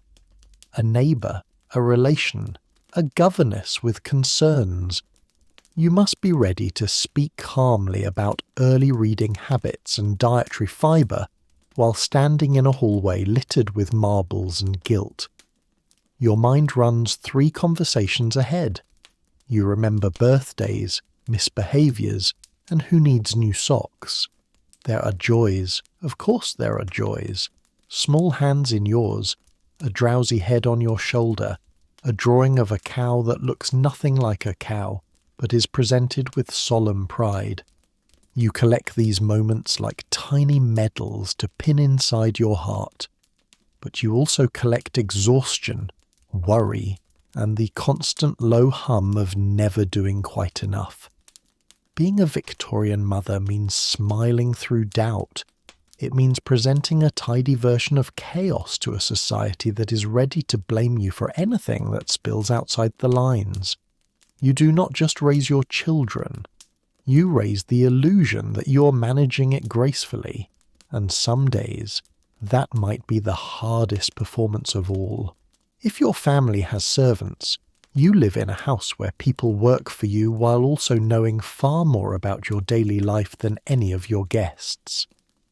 Managing them is another layer of etiquette. You must be polite but not familiar, kind but not soft. Too friendly and you blur class lines. Too harsh and you are cruel. Instructions should be clear, calm, and never shouted, at least in the ideal. In reality, tempers flare, maids leave, cooks sulk, and butlers silently judge everyone. You're told that a well-run home reflects your skill as a lady of the house. No one points out that this sometimes means smoothing over the sharp edges of everyone's moods, especially your own, while walking through rooms where people constantly see you at your worst and still must call you ma'am. You do not just manage tasks, you manage lives. The maid who cries behind the laundry door, the footman who shows up late after drinking, the cook who declares war every time you suggest fewer onions. Your job is to keep the domestic engine running while ensuring no one feels insulted, overworked, or underpaid, even if they are absolutely all three. It is less Downton Abbey and more emotional triage with linen inventory. You learn to issue requests in ways that sound like suggestions but carry consequences. You adopt phrases like, perhaps you might, or if you have a moment while secretly needing it done 5 minutes ago. If something is forgotten, you correct it delicately, as if you are both discussing someone else's error and your own failure in cosmic alignment. And when someone hands you burnt toast or tracks coal dust across the hall, you smile with your lips and judge with your eyebrows. Servants see everything. They hear your private arguments, witness your bad moods, and sometimes catch you sobbing quietly in a dressing room chair. You try to maintain the ideal image of serene command, but you are acutely aware that these people know how much you cry when letters arrive from your sister, or when your corset digs in mid-dinner. And still, they fold your linens and sweep your floors and pretend not to know your secrets. The line between being respected and being resented is razor thin. A generous holiday bonus might buy goodwill, so might remembering a name day or asking after a relative's health. But make no mistake, if you forget a name or correct someone in front of others, it will be remembered. Probably by the entire downstairs hall, forever. You begin to understand why seasoned ladies of the house develop nerves of steel and memory palaces of who likes sugar in their tea and who must never be asked to polish silver again. The manuals written for you are full of cheery advice. Create an atmosphere of cheerful industry. Be firm but fair. Avoid showing favoritism. But these books do not mention what to do when someone breaks a vase, ruins dinner, or announces they are leaving without notice to marry a coachman in Bath. Real life is far messier than the guides. And yet, amid the stress and the constant expectation of smooth perfection, there are odd moments of almost friendship, a shared laugh over a delivery gone wrong, a quiet nod when your instructions are followed without asking. These glimmers of connection must be quickly folded away, like laundry that should not be seen, but they happen all the same. You are not just running a household, you are walking a daily tightrope between dignity and diplomacy, while hoping the pudding makes it to the table without an emotional casualty. Not every Victorian woman lives inside a comfortable home with servants. Many must work, and if they want to remain respectable, options are limited. You might become a governess, trapped between family and staff, raising other people's children while remaining forever a guest. Or you teach in a small school, living on a salary that covers necessities and not much else.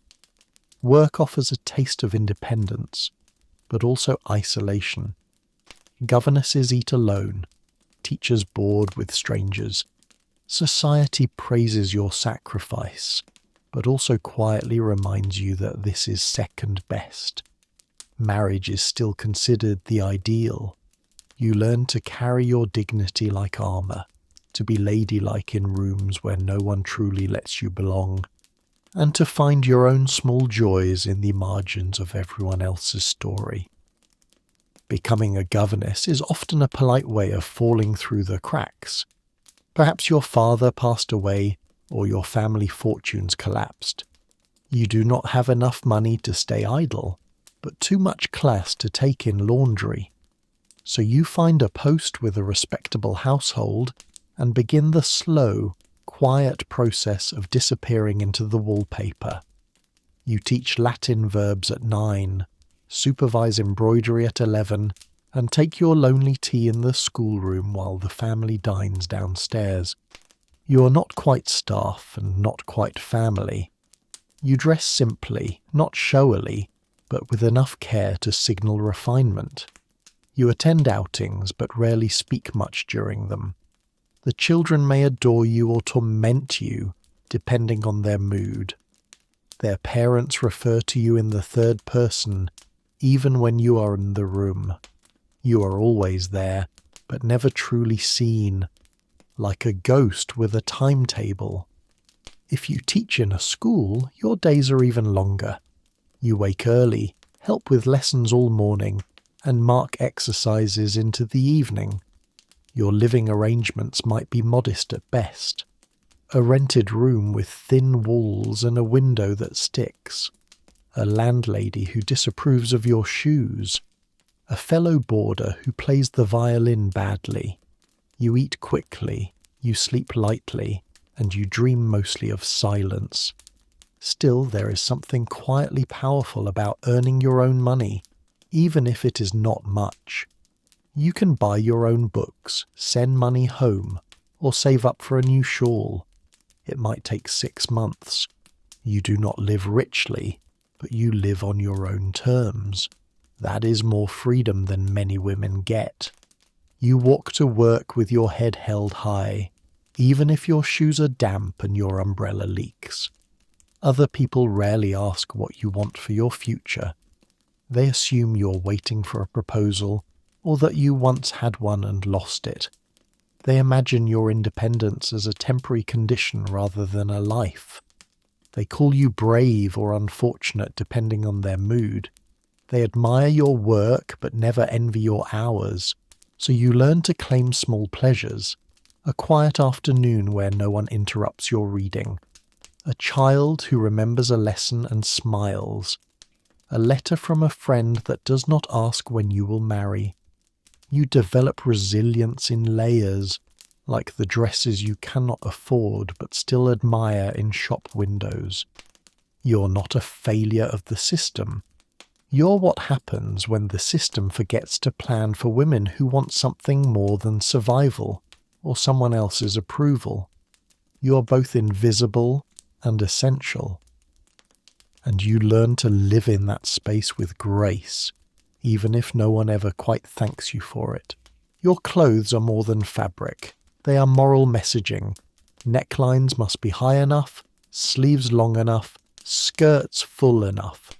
The wrong cut in the wrong place at the wrong time suggests vanity, scandal, or worse, French taste. Layer upon layer means every outfit takes time, help, and regular repairs. Between mud, soot, and daily wear, laundry is an ongoing saga. If you do not wash the clothes yourself, someone else does, and you still worry about the cost, the shrinkage, thus a possibility that your best dress will simply vanish into a washtub disaster. You dream of something simple, like a loose gown and one layer of underclothes, but the world tells you that real respectability rustles when you walk, so you keep rustling. Each morning begins with a small strategy meeting in front of your wardrobe. Is this a visit day, a stay-at-home and sew day, a tea with your aunt day? The answer will determine your layers, your accessories, and whether your shoes are allowed to be comfortable. If there is a chance someone might call, you cannot risk being caught in a wrapper. Even your informal clothing must be presentable enough to hint that you're always ready for social surveillance. Fashion is not only about beauty, it is about timing. Last year's sleeve shape marks you as out of step. A slightly outdated bonnet says your family may be struggling, but dressing too stylishly invites suspicion. Who are you trying to impress? Where did you get the money? It is a careful dance, dressing well enough to be noticed, but not so well that you are talked about. Your goal is always to look like someone who owns 3 mirrors and no opinions. Of course, none of these garments maintain themselves. Corset laces snap, petticoats tear, buttons vanish. You sew constantly. Hems are taken up and let down with the seasons and your mood. Every item has an expected lifespan, and you stretch it further than is comfortable. A good dress must be reimagined at least twice before it's allowed to retire to housework duty. You wear, repair and rewear until the fabric itself seems tired. Laundry day is its own epic.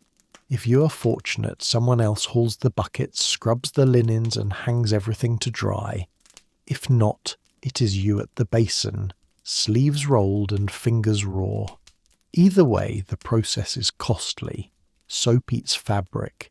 Heat warps seams. Wet wool smells like regret. And there is always the lingering fear that your only decent blouse might shrink into a doll-sized tragedy while you're not looking. Even clean clothes come with their burdens. White must be dazzling. Black must not look dusty. Muslin must not wrinkle. Silk must never see rain. You learn to sit with your skirt arranged like a fan to keep from creasing it. You learn to walk without brushing against street grime. A single puddle can ruin an entire afternoon's effort. You envy men their simplicity. A coat, a collar, a hat. Done. No crinolines to dodge doorways. No gloves that must be clean but not new enough to look vain. No hairpins digging into your skull because your hairstyle must not move, even in a breeze. And still, in the quiet moments you find some small pleasure in it. The weight of a well-fitted bodice, the whisper of polished cotton, the secret satisfaction of a mended hem that no one notices. You may be dressing for others, but you still find ways to dress for yourself, just enough to feel like a person beneath all the fabric and rules, just enough to keep rustling forward. Victorian advice about health and beauty arrives in thick books and thin magazines. Many of them sound helpful until you read what they actually say. Cold baths at dawn to toughen the spirit, tight lacing to improve posture, strange lotions to whiten the skin and remove freckles. You're told to avoid strong emotions because they might damage your nerves. Doctors warn that too much reading or study could overheat your brain. Meanwhile, city air is thick, water is not always safe, and medicine often involves things that would make your modern pharmacist scream.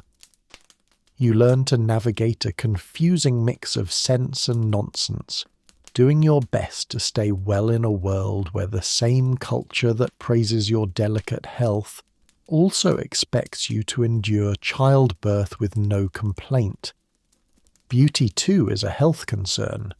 Pale skin is a virtue because it suggests that you do not work outdoors, but not too pale, or you look sickly.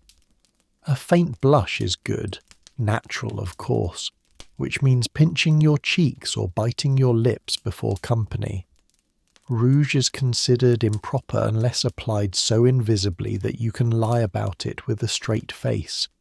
The goal is to appear beautiful by accident. Anything too obvious is vanity, and vanity is a moral failing. Hair is another project. Long, thick and glossy, but always controlled. No wild curls unless they have been tamed into place with patience and pins. You must wash it with rainwater, brush it with boar bristles, and treat it with mysterious tonics that smell faintly of disappointment. If it falls out, you are told it is because of stress, worry, or punishment from nature for thinking too hard. You nod and quietly sweep the fallen strands into a drawer you never open. Even rest is politicized. You are encouraged to be calm but not idle. Gentle exercise like walking or sewing is good. Running, jumping, or anything joyful is not. Riding a bicycle might be modern, but too much of it could supposedly affect your womb. You are told to lie down if you feel faint, but not to lie down too much, lest you become weak. You are not a patient, but you are never quite considered well. Medical care is a gamble. Some doctors are insightful. Others prescribe arsenic for the complexion or brandy for the nerves. If you are melancholic, you might be given morphine or told to rest in a dark room. If you are too lively, you may be warned against overstimulation and sent for leeching. You become fluent in polite complaints, a little low, a bit run down, never truly miserable, because suffering loudly is seen as both ungraceful and ungrateful. You're told that motherhood will heal you until it nearly kills you, that womanly ailments are best treated with quiet acceptance, that hysteria is a thing to be feared, joked about, or punished, depending on the mood of the room. You are not expected to fully understand your own body, just to endure it. Still, you adapt. You learn which remedies feel right, which routines help you feel more like yourself, and which advice to nod at politely before ignoring. You mix a little wisdom with a lot of instinct. A warm drink instead of a tonic. A walk alone instead of a visit. Silence when needed. Rest when you can. You're told to glow, to thrive, to embody natural purity. But mostly, you do what keeps you upright and breathing in a world that cannot quite decide if women are made of silk or steel. Meals with company are less about flavour and more about performance. You must know which fork to use, when to pick up which glass, and how to pretend that soup, which tastes like salted wallpaper paste, is delightful. Your appetite is supposed to be modest. You can enjoy food, but not too much. No second helpings unless everyone else is doing it. No loud chewing, no improper cutting, no talking with utensils in hand like a sword. You watch the hostess, follow her lead, and quietly pray that you will not fling a pea across the table. The irony is that everyone is doing the same thing. A room full of hungry people, each trapped in their own personal battle with etiquette and a very slippery piece of fish. Dinner is a slow parade of courses, each one an opportunity to misstep. You're expected to maintain polite conversation, but not dominate. Ask questions, but not too personal. Laugh lightly, but not too often. Your posture should remain perfect, even while manoeuvring boiled potatoes without sending one flying into the lap of the vicar.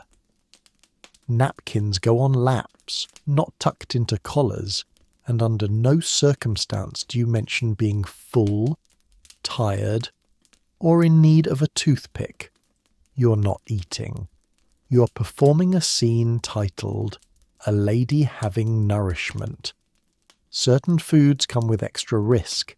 Asparagus, artichokes, any meat with bones. You're supposed to know the correct technique, learned somewhere between finishing school and ancestral osmosis. Heaven help you if there is shellfish. One wrong move and you're covered in butter, cracking a claw like a blacksmith while pretending it is normal to wrestle your dinner into submission in front of strangers. Even dessert is not safe. Cutting a tart too firmly or biting into a cream puff too eagerly could end in sudden humiliation. You nibble, smile, and make mental notes for future survival. Drinks follow their own choreography, water glasses to the left, wine glasses to the right, and sherry somewhere hovering near judgment. If you are offered wine, you may accept a little, very little. Too much and someone will whisper about your self-control. None at all and someone else will question your sociability. The correct answer is always moderation with a graceful hand, and the facial expression of a woman tasting sunshine in liquid form, not fermented grapes from a dusty barrel. When conversation turns to weightier topics, you are not expected to lead, you are expected to float. A gentle comment here, a soft laugh there. Politics is for the men. Money is never discussed. Religion only in the abstract. You steer clear of anything that might cause friction. You are not a debater. You are table decoration with a pulse. Witty but not too sharp. Clever but never correcting. A single misjudged remark can follow you for weeks, and yet, amid all the codes and cutlery, there are small victories.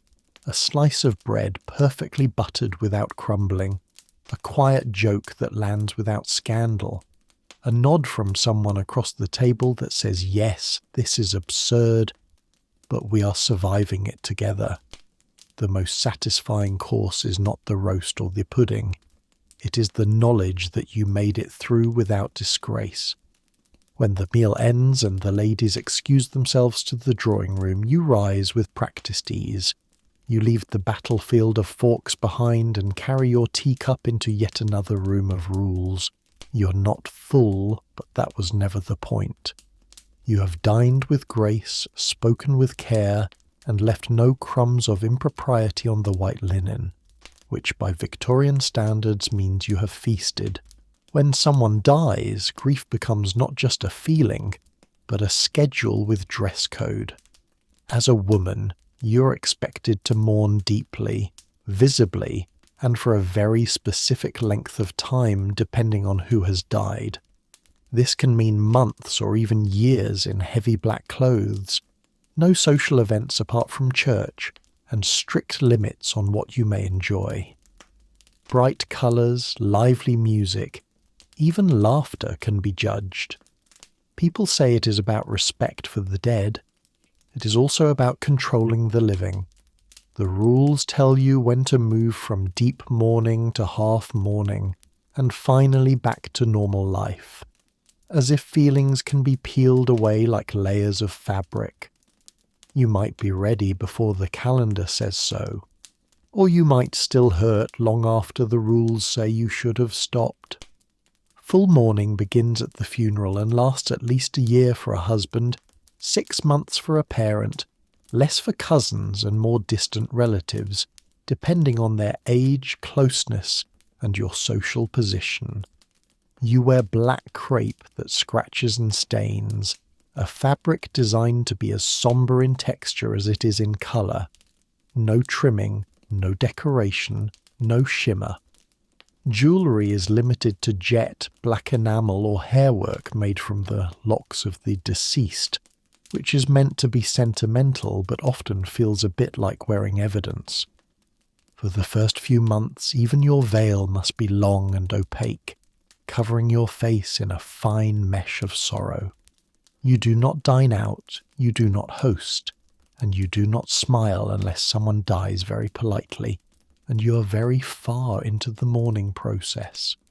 If someone visits, they are also expected to lower their voices and shorten their sentences. Your life becomes a quiet room inside a quiet house. Mourning is not about your comfort. It is about how well you can communicate sadness without making anyone else uncomfortable. As time passes, your wardrobe changes in small, specific steps. Deep black gives way to shades of grey and mauve, each colour a social signal that your grief is moving forward, like a clock chiming through emotional hours. Half mourning allows small freedoms, a brooch, a ribbon, a hint of life returning. But even that is watched. Come back too quickly and you are cold. Wait too long and you are accused of self-indulgence. The timing must be just right, as if healing were a recipe that everyone else knows but you. The rules are different for men. They wear a black armband, maybe a dark suit, and return to work within days or weeks. No veils, no wardrobe shifts, no exile from laughter. A man in mourning is seen as strong if he carries on. A woman is seen as strong if she disappears. Still, within all the weight of fabric and silence, you find ways to cope. A walk where no one expects you to talk. A letter tucked away that lets you say what you cannot say aloud. A memory held quietly like a pressed flower inside a book no one reads anymore. You perform your grief as required, but privately you hold it in your own shape, not the one assigned to you. Eventually the mourning ends. Officially. You put away the crepe, the jet, the veil. You wear colour again. You rejoin dinners, attend music evenings, let yourself smile a little too widely and hope no one notices. But some part of you still carries the hush, the heaviness, the habit of not being too alive in front of others. Grief taught you restraint. Society taught you how to fold it neatly. Only you know how much of it you kept. Beneath all the polite talk there is one constant threat. Scandal. A single misstep can be stretched into a story large enough to outlive you. Was that a private walk with the wrong person? A letter too warm? A dress too daring? A laugh too loud at the wrong moment? People say they value modesty and quiet virtue, but they also love a story. Once gossip starts, it is hard to stop. You might do everything right for years and still find yourself the subject of whispers because someone else was bored. Reputation is currency. You can spend a lifetime saving it and watch it vanish in a week. So you stay cautious, careful, always scanning your own behaviour as if your life is an exam you can never finish. The line between admiration and disapproval is razor thin. A compliment paid to you in the wrong tone can become a warning. An innocent encounter can be framed, reworded, and passed along until it becomes something altogether new. The rules are not written down, which makes them even harder to follow. You must learn them by watching others fall. A young woman leaves a party too late and too unaccompanied. A widow laughs too heartily with a bachelor. A wife is seen glancing too fondly at a friend of her husband. These small cracks in conduct become chasms once passed through enough mouths. The most dangerous part is that scandal is contagious. It does not need to be true. It only needs to be believed by someone loud enough. Defending yourself can make it worse. Denial can sound like confession. Silence can sound like guilt. There is no handbook for escaping a rumour once it takes root. Instead, you are told to behave in a way that avoids even the possibility of suspicion, which means being above reproach, beyond imagination, and never too interesting. So you live defensively. You read your letters over and over again before sending them. You decline invitations that might seem inappropriate. You monitor your tone, your expressions, your timing. Even your friendships come with risk. A woman who is already the subject of scandal becomes radioactive. Standing by her might be noble. It might also be socially fatal. Everyone claims to hate gossip, but everyone listens to it, and no one forgets it. There are entire afternoons spent decoding someone's tone or analysing a conversation again. Was that a warning? Was that a joke? Was that pity? You learn to recognize the tilt of a head that means someone is about to say something they will pretend not to have meant. You get used to smiling through conversations that feel like traps. Every outing becomes a performance, and every audience member is also a critic. If you are fortunate, scandal passes you by, or it lands nearby and you manage not to get burned. But even then, you know how fragile your standing is. Reputation is not a solid thing. It is a fine layer of frost on glass. One slip, and the clarity is gone. What is left is a version of you shaped by other people's entertainment needs. You may try to correct it, but it will never fully go away. Not entirely. So you become fluent in caution. You learn how to say just enough and never too much. How to be pleasant without being familiar, gracious without being naive. You learn to make yourself smaller in just the right ways to avoid being noticed for the wrong reasons. And in the rare moments you laugh too loudly or speak too freely, you feel the ripple immediately, like a pebble in a still pond. Then you wait, and you wonder if it was a ripple or a wave. When life becomes too much, and of course it does, there is always the doctor. Or rather the doctor who sees your exhaustion, sadness or frustration and calls it nerves, or hysteria, or some vague disorder related to your inconvenient status as a woman. Instead of therapy, you might get rest cures that involve weeks in bed with no books, or tonics that are mostly alcohol and wishful thinking. The culture around you encourages silence, so your body often becomes the way your feelings speak. Headaches, faintness, mysterious pains. You learn to phrase your distress in ways that will be taken seriously, all while knowing that the same system that assigns moral value to your every move is also in charge of deciding how sick you're allowed to be. If you're too vocal, you are dramatic. If you're too quiet, you are mysterious in the wrong way. The right kind of illness is soft, passive, and does not make anyone else uncomfortable. You can be pale, not angry, fatigued, not frustrated, and under no circumstances should you imply that the demands of your daily life might be the cause of your distress. That is not medicine. That is rebellion. Doctors often arrive with more certainty than insight. Their job is to confirm what society already suspects about you, that you are delicate, that you are emotional, that you're trying too hard or not hard enough. You are sent to lie still and avoid stimulation, as if books are the problem, as if silence will soothe a mind that is not overactive but underheard. Some women are prescribed fresh air, walks in the country, cod liver oil. Some are told to stop thinking, stop reading, stop speaking so much. It is not that they do not believe you are suffering. It is just that they believe the suffering is your nature. You are treated not for illness but for womanhood, a diagnosis written in lace and doubt. And still you suffer, not because you are weak, but because you are trying to carry a life that refuses to admit it is heavy. You bear the weight of appearances, of rules, of performance.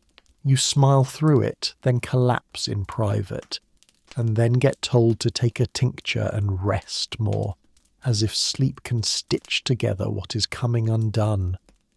Your journal, if you dare keep one, becomes a place where the truth lives. In hidden pages you admit that you are tired, not of walking, but of walking on eggshells. You confess that you are angry, not just at your limits, but at the limits placed upon you. But those pages are hidden, torn out, burned, left vague enough to be called poetry if someone else finds them. Sometimes you visit other women and see the same quiet illnesses in their eyes, a certain way of holding themselves, a tightness around the mouth. You exchange soft glances over teacups and talk about the weather while silently acknowledging that you are all managing the same storm. And when someone truly falls apart, when a woman disappears to a sanatorium or is quietly taken off the guest list, you nod and say how sad, how tragic, how sudden. But it was never sudden. It was slow and steady. 1,000 small dismissals wrapped in politeness. A life of being unheard until your body made noise on your behalf. So you continue, smiling, resting, taking the tonic, rehearsing the right words, and hoping, always, that someone might listen before the fainting, before the silence, before the collapse. Not just listen to the symptoms, but to the story underneath them. Travel sounds exciting, and in some ways it is. Trains are fast, ships are daring, and new places wait beyond the horizon. But even on the move, the rules come with you. You must be properly accompanied, properly dressed, and properly reserved. At stations, you avoid eye contact with strangers. On trains, you stick to ladies' compartments where available. During long journeys, you manage hunger, boredom, and discomfort while staying graceful enough to avoid comment. Any incident can become a story. Any story can become a stain. Travel offers glimpses of freedom through carriage windows, but the message is clear. You are allowed to move, but only along tracks laid down by someone else. Your luggage speaks for you before you do. Not just what you pack, but how many bags, what kind of bags, and whether you manage them yourself or have someone else do it. Too many cases and you are vain. Too few and you are careless. A battered trunk says history. A hat box says taste. You're not just packing belongings, you are packing a version of yourself that will pass inspection from platform to platform. Seating arrangements matter. On a train, you hope for a carriage with others, women or families. If a man sits too close or speaks too freely, you do not respond, no matter how polite or harmless he seems. Any engagement can be interpreted, twisted, and reported. If he persists, you pretend not to hear.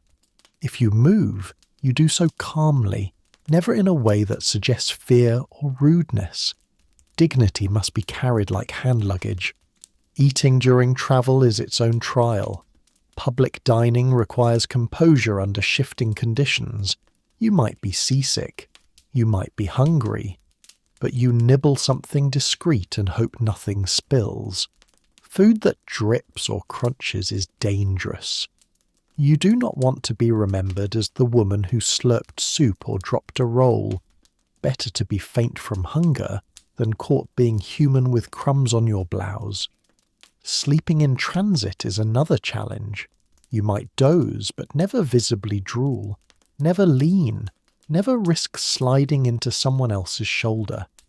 A shawl, a bonnet, and posture are your defence. Real sleep is saved for private rooms, and even then, only if they are secure. A tired woman in public looks vulnerable. A vulnerable woman becomes part of someone else's story. Arriving anywhere new is not the end of the test. It is the beginning of another one. You descend from the train, adjust your hat, and carry yourself as if this is not your first visit, even if it is. Strangers may greet you, observe you, whisper about you. The porter might judge your tip. A cousin might mention your entrance later over tea. Even your footsteps from the platform to the carriage are part of your performance. Travel promises motion but not escape. Your corset is still there. Your reputation is packed tighter than your gloves. The rules shift slightly, but they do not disappear. You move through new towns, new inns, new dining rooms, with the same awareness you carry at home. You're your own chaperone now, unless someone else is assigned. in which case you must also manage their impressions of you. You stare out the window and watch the countryside change. Trees blur, hills roll by. Somewhere out there are women walking freely, eating without judgment, sleeping without stiff posture. But here you are, sitting up straight, smiling when needed, and making sure that every mile you travel adds to your story in the right way. You are not lost. You are simply on schedule, moving within limits, dressed for the occasion, and hoping the next stop is one where you are already expected. If you never marry, or if your husband dies and you do not remarry, you enter a new category with its own script. Spinster, widow, aunt. Society may whisper, but something else quietly appears. Space. You might have less money, fewer official roles, and more pity than you want. But you also have a little more freedom to shape your days. You can read what you like with fewer questions, travel with fewer chaperones, take on causes, projects, even paid work without as much scandal. People may treat you as background, but that can become a kind of cover. You have spent a lifetime obeying rules. Now you know them well enough to bend them without breaking them in public. You become the woman others speak around, but not always to. That can sting at first. You were once a daughter, then a debutante, maybe a wife or mother. Now you are something harder to categorize. Not entirely invisible, but not quite at the center anymore. A few might call you tragic, some say brave. Mostly, they assume you are a little lonely and quietly fading, but you know better. Being overlooked can be its own form of escape. You slip through obligations that once weighed like iron. In this new role, your days can stretch or shrink as you choose. There are fewer events you must attend, fewer people you must charm. You might fill your hours with books, letters, long walks, or causes that younger women are discouraged from touching. You help where you can, advise when asked, and slowly discover how much space is left in a life once trimmed to fit others' expectations. There is, of course, a script for older women. You're supposed to be useful but not opinionated, present but not attention-seeking, wise but never disruptive.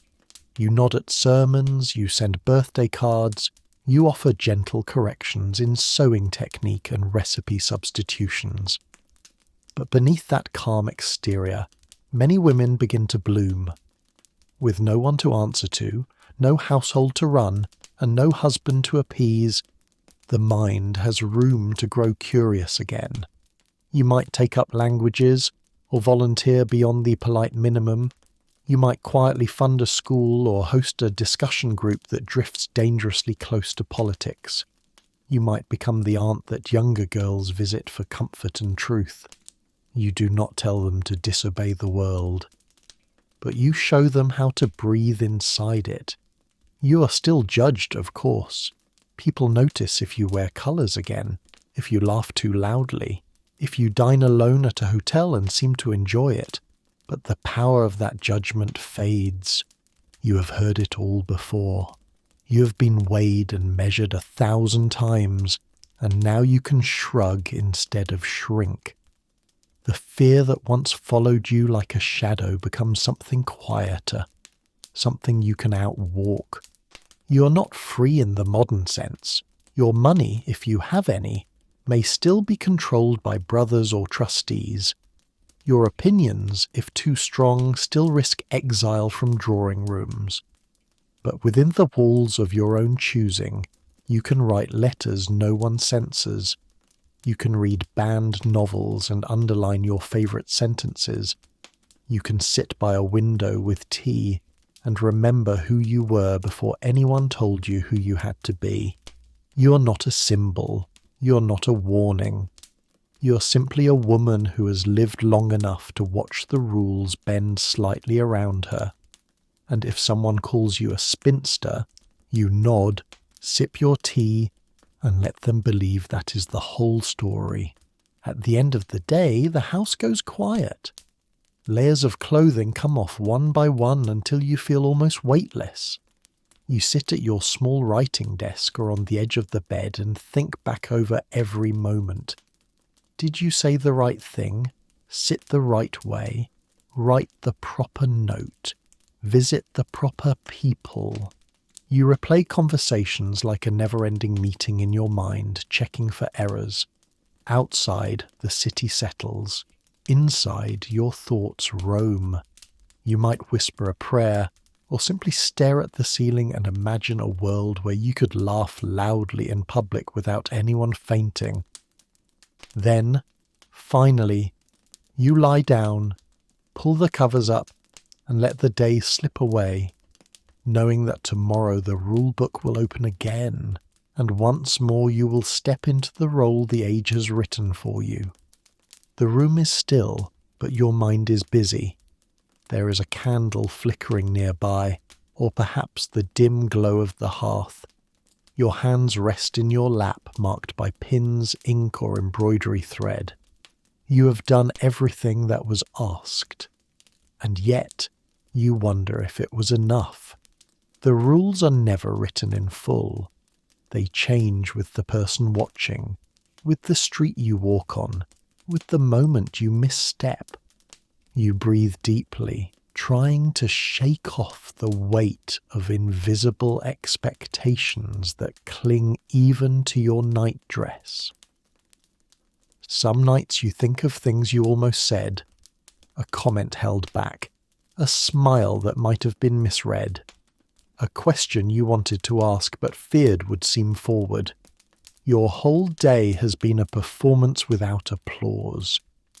You moved, spoke, and gestured within narrow lanes, always aware of the eyes that might be watching. Even when you were alone, you were rehearsing, posture in front of mirrors, phrases before they leave your mouth. Even silence is studied. As your body rests, your mind travels. You remember someone's glance at tea, or the tone in a letter. Were they being kind? Were they warning you? You cannot ask, so you guess, and guess again. You're not supposed to worry about these things, not allowed, but you do. Because reputation is a delicate fabric, and one pulled thread can unravel months of careful weaving. But it is not all doubt. Some nights bring small satisfactions, a line you spoke well, a dress that sat just right, a moment where your laughter, brief and soft, felt real. There is quiet pride in getting through the day without error, even if no one else saw the effort. You fold those moments carefully and tuck them beside your pillow, reminders that you managed it once and can do it again. There are dreams too, not just the ones that come after sleep, dreams that arrive in the stillness. You imagine walking alone without fear, speaking plainly without softening the truth, being yourself without apology or disguise. You do not hate the world you live in, but you sometimes long for a different one, a place where expectations are lighter, where silence is chosen, not required, where the version of you that lives quietly in your imagination might step forward into the light. Then the candle gutters low and the window darkens. You pull the blankets higher and listen to the faint creak of the house, settling into its own rest. Tomorrow will be full of rules, glances, and sentences that must behave. But right now, no one is watching. You can breathe without permission, think without correcting yourself, and rest without looking graceful while you do it. Good night, dreamer.